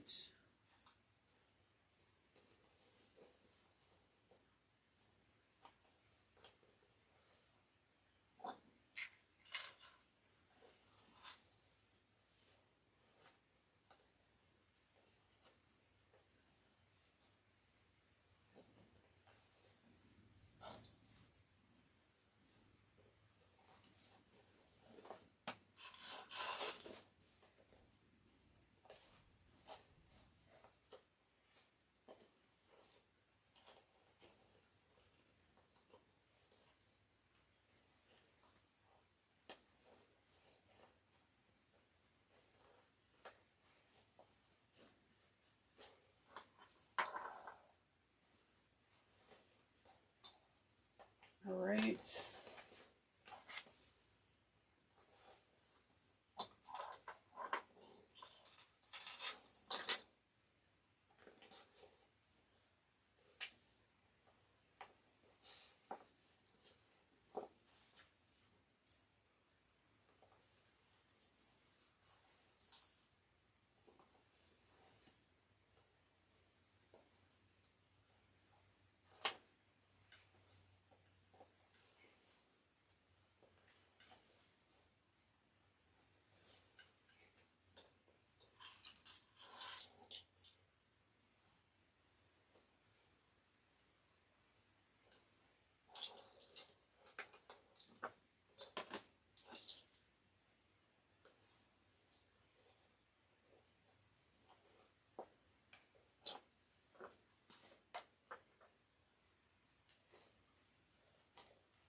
All right, 3/8 of an inch. Let's go. So like after this, we definitely need to check our bobbin because like we've been sewing for a little bit and we haven't changed the bobbin because we are not going to top stitch and the bobbin's like, guess what? Because then I will cry and I will keep it in there so you guys can know that it's real. I'm emotionally damaged.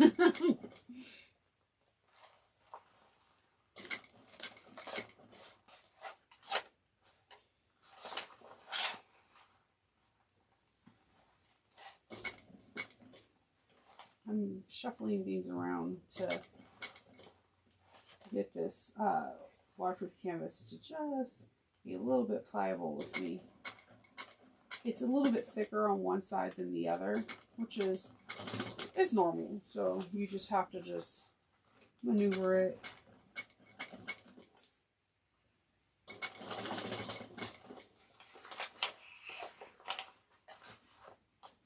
And the bag is floppy, so you just maneuver the like little wrinkles and crinkles away from your stitches.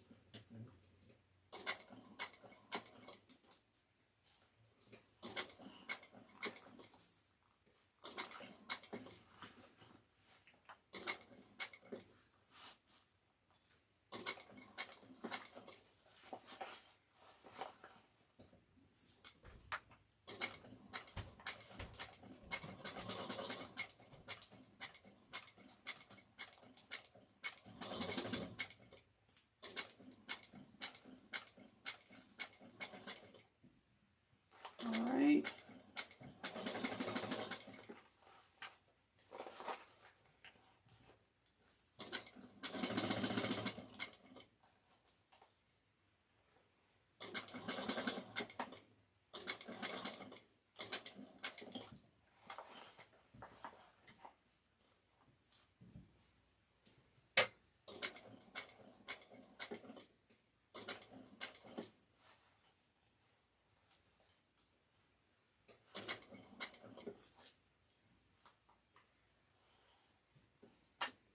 Okay.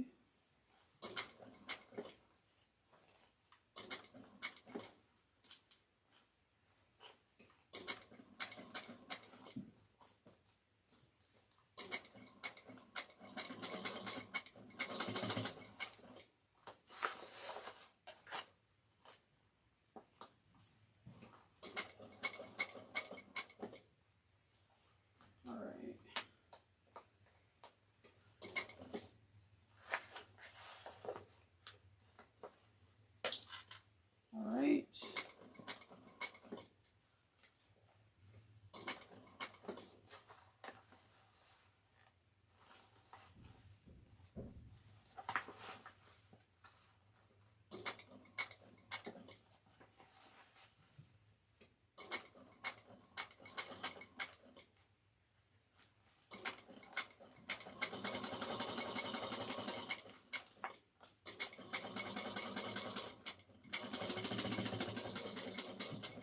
All right. That took some finagling, people. Okay. So then we're going to trim this to 1/8 of an inch all the way around. I would paint this, but this material is a little bit thicker than I thought it would be. But that's cool. It's only thicker on the layers that have like the actual pocket.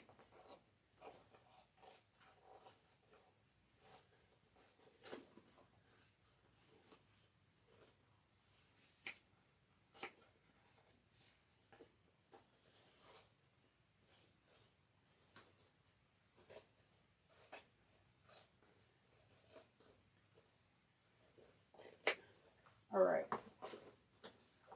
So we got that. Okay. We are going to put double-sided tape last time. We're going to put double-sided tape around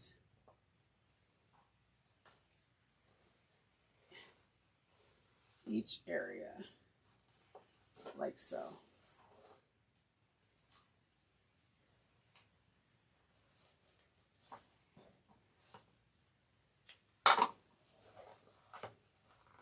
Just kind of going through the scoop kind of.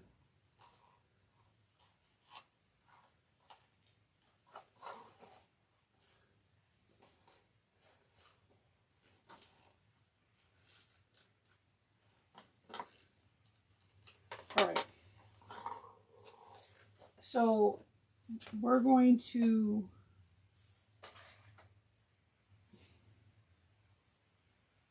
on the exterior, you want to measure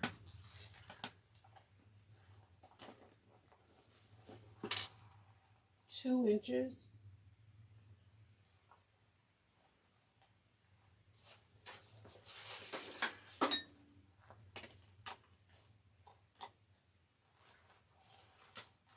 And that's where you want your lining to end up.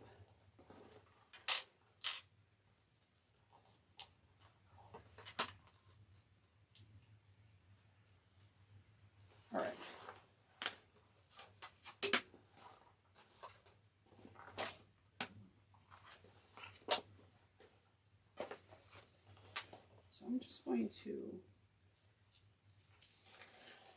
remove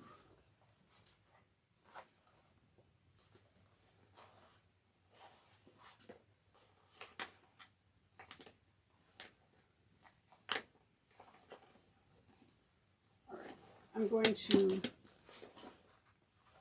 kind of shimmy my lining in, and just remember you have pockets. So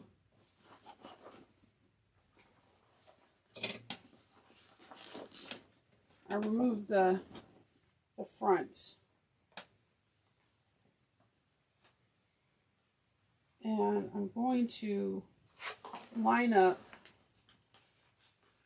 where this 2-inch mark is.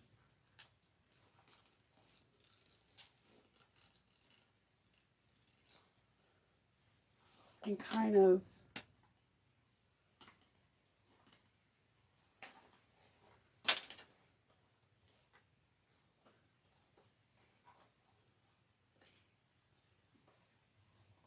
finger press and clip.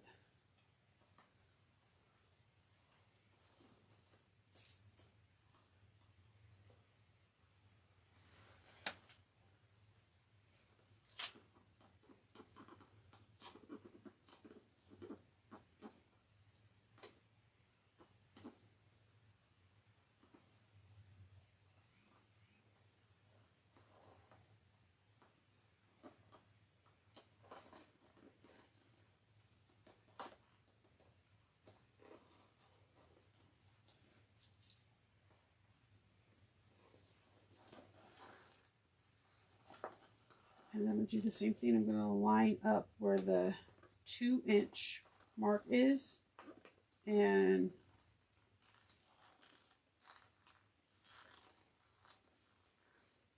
just, you want, it's supposed to help cover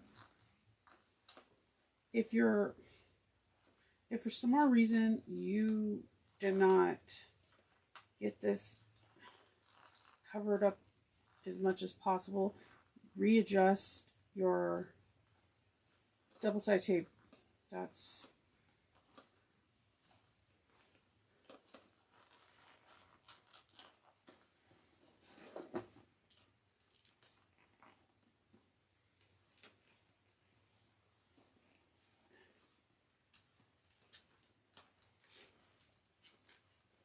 if you didn't get to your green lines as best as you could, which it happens.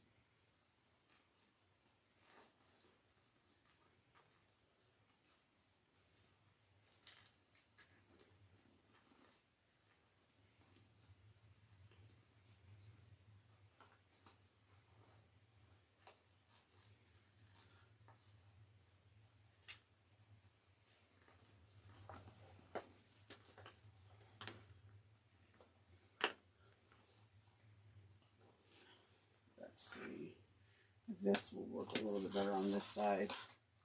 So you can kind of see the bag a little bit better.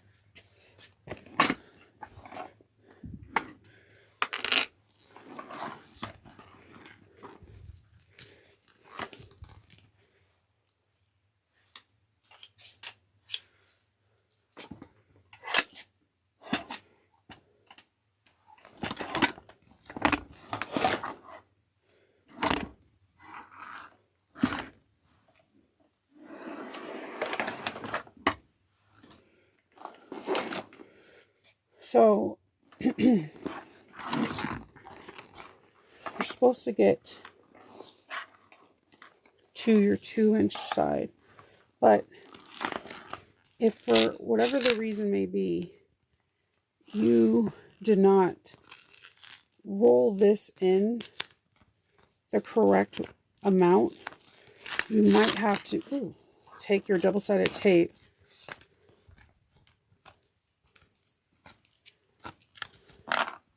and just gently roll it in a little bit more. So if your stuff is coming undone, you're just going to have to just kind of press it and then get the clips, because this is your best way.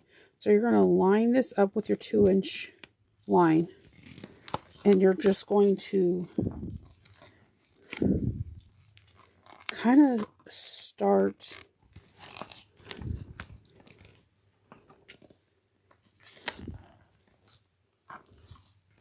slowly but surely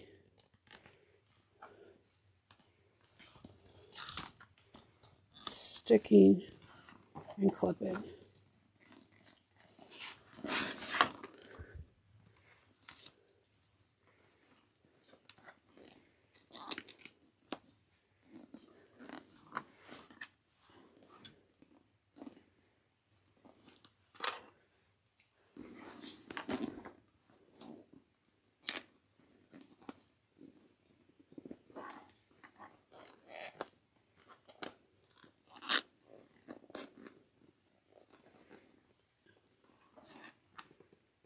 All right, so I'm going to bring this back up. See how it's kind of unraveling? It's okay. I'm going to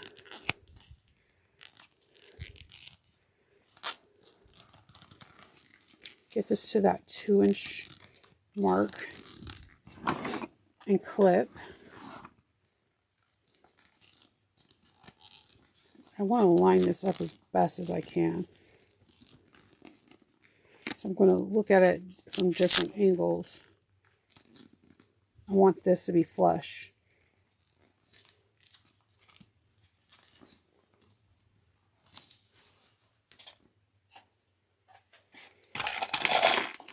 And again, like I told you, I'm super an over clipper.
I have like little furs all over me.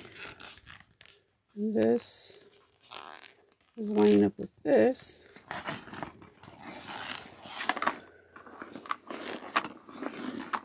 All right. Let's go back to over here. All right, so the thing that's great about this top stitching is that we don't have to pull threads in a weird angle. We can start and stop our top stitching like in one of these areas because it's going to be hidden by a strap in. So that is the cool thing. It's floppy enough where you can top stitch with it like bottoms up. Or if you are like me and you always trust your bobbin, oh, that is not going to do. So if you're like me and you always trust your bobbin, you can just sew from the lining. I prefer to sew for the lining because I could pull the fabric a little bit so that way it doesn't, it sits better. Let's see. And then I'm going to alcohol wipe so there's no gunk.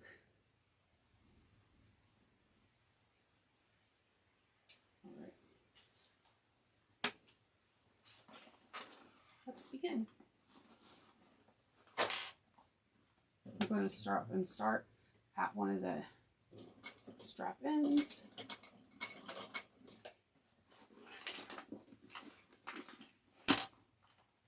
One-eighth of an inch.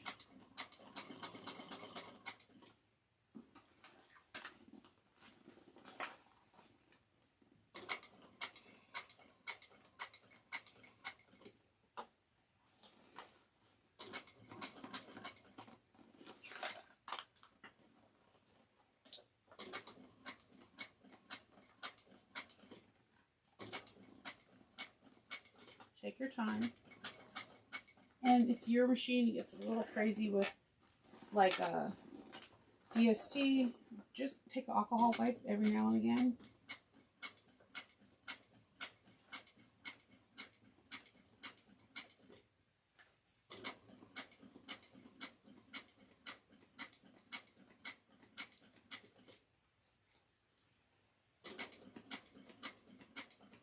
So I've been using rose gold thread throughout this project. Oh, okay, that's not get fast. You know, zealous there, Nova. Just so it was another accent color against the black.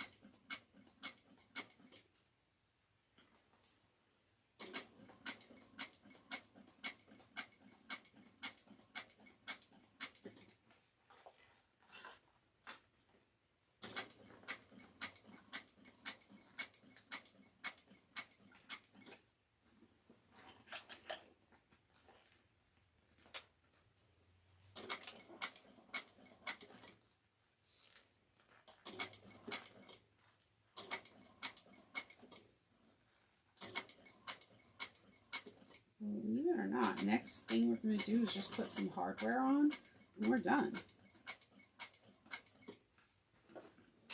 I like this bag so much because I feel like this could be really good gifts for the holiday season, but I feel like it's one of those bags that are good for every season. Like, it's a good everyday bag.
Alright, there's one across.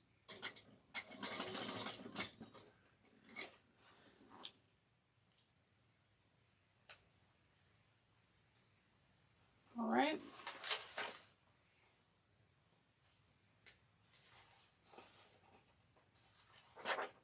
Alright, we're going to go do some measurements and some fun stuff over here. Put some hardware on it.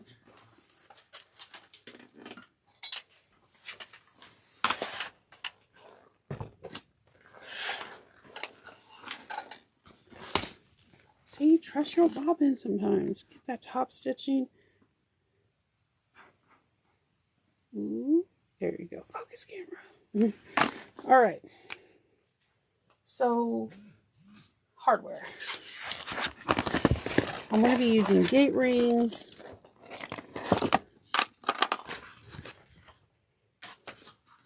These are from Bringberry. Every now and again, I love splurging on her hardware. It's just, her hardware is stunning.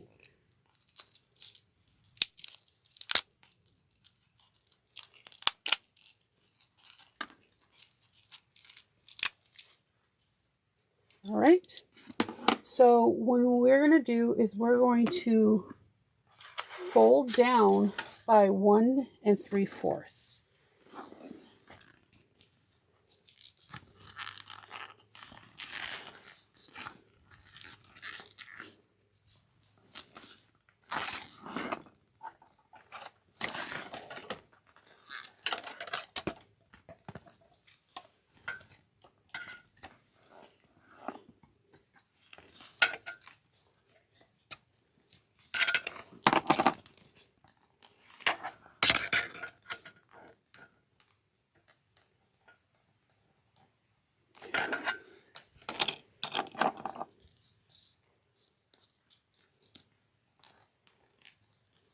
Okay.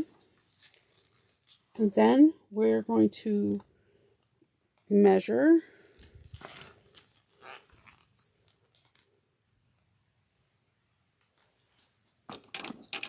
5/8 of an inch up. Oh, sorry.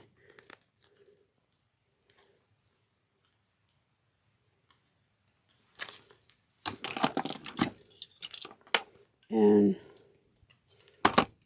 punch 2 holes.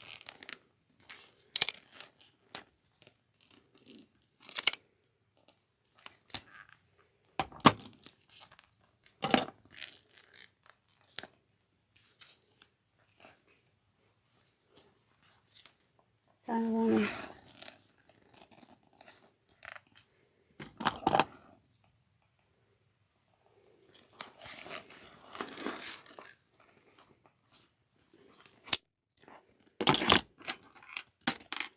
I have this thing with doing templates pieces. It makes my life easier.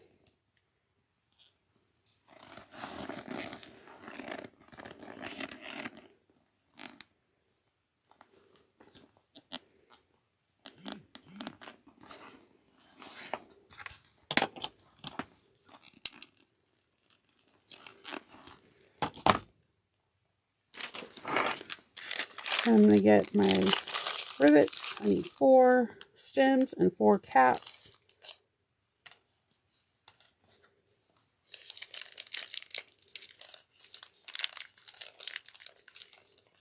I have tried a lot of rivets from a lot of places, and most of them are excellent, but my favorite by far are from Emmeline Bags.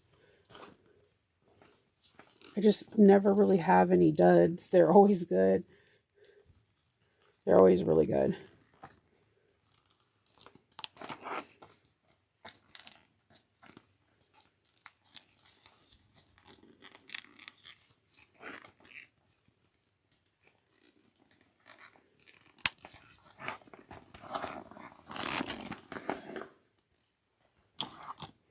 So I'm going to punch the holes for the other side.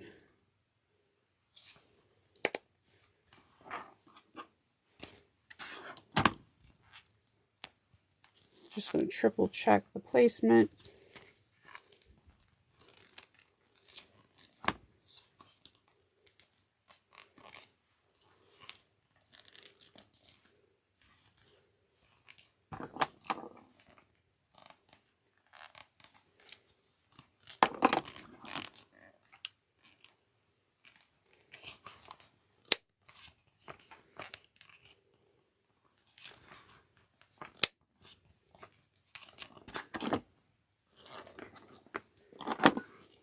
I like the gate ring option.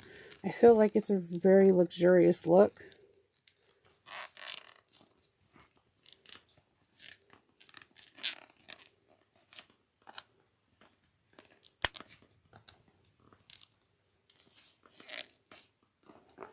right, I'm going to set these with my press.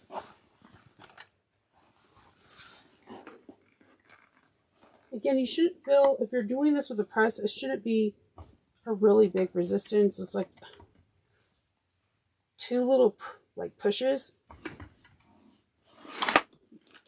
I see some people like jumping. You don't have to jump or anything. It should be like a very easy. I like to set them by hand sometimes. I hardly ever do it on camera. All right. We're going to add the zipper.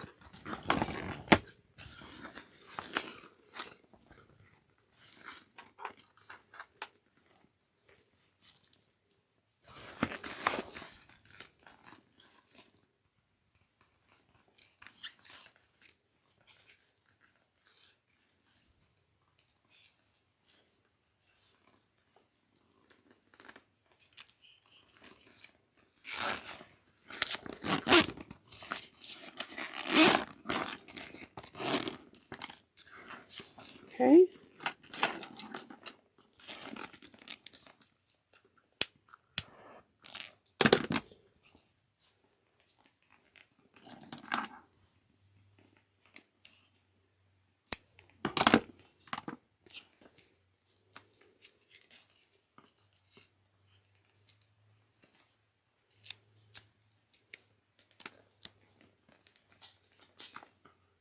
And I'm just using some double-sided tape so it can be nice and narrow.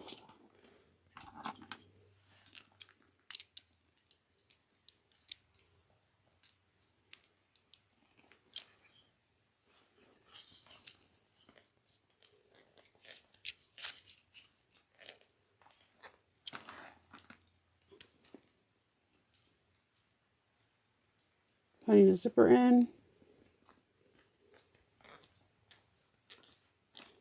Okay. And then to complete the look, you could put, I don't have caps for the ends of this, but definitely put the caps because it just makes the bag look even more better. We're going to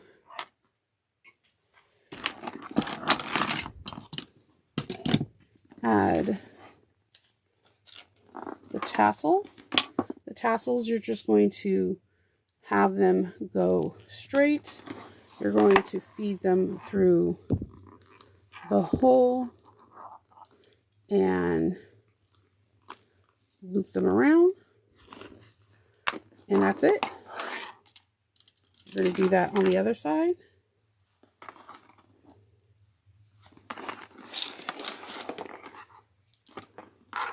Thread them through the zipper hole. So you generally want zippers that have, you know, some kind of bigger hole that can hold a tassel. And you have that.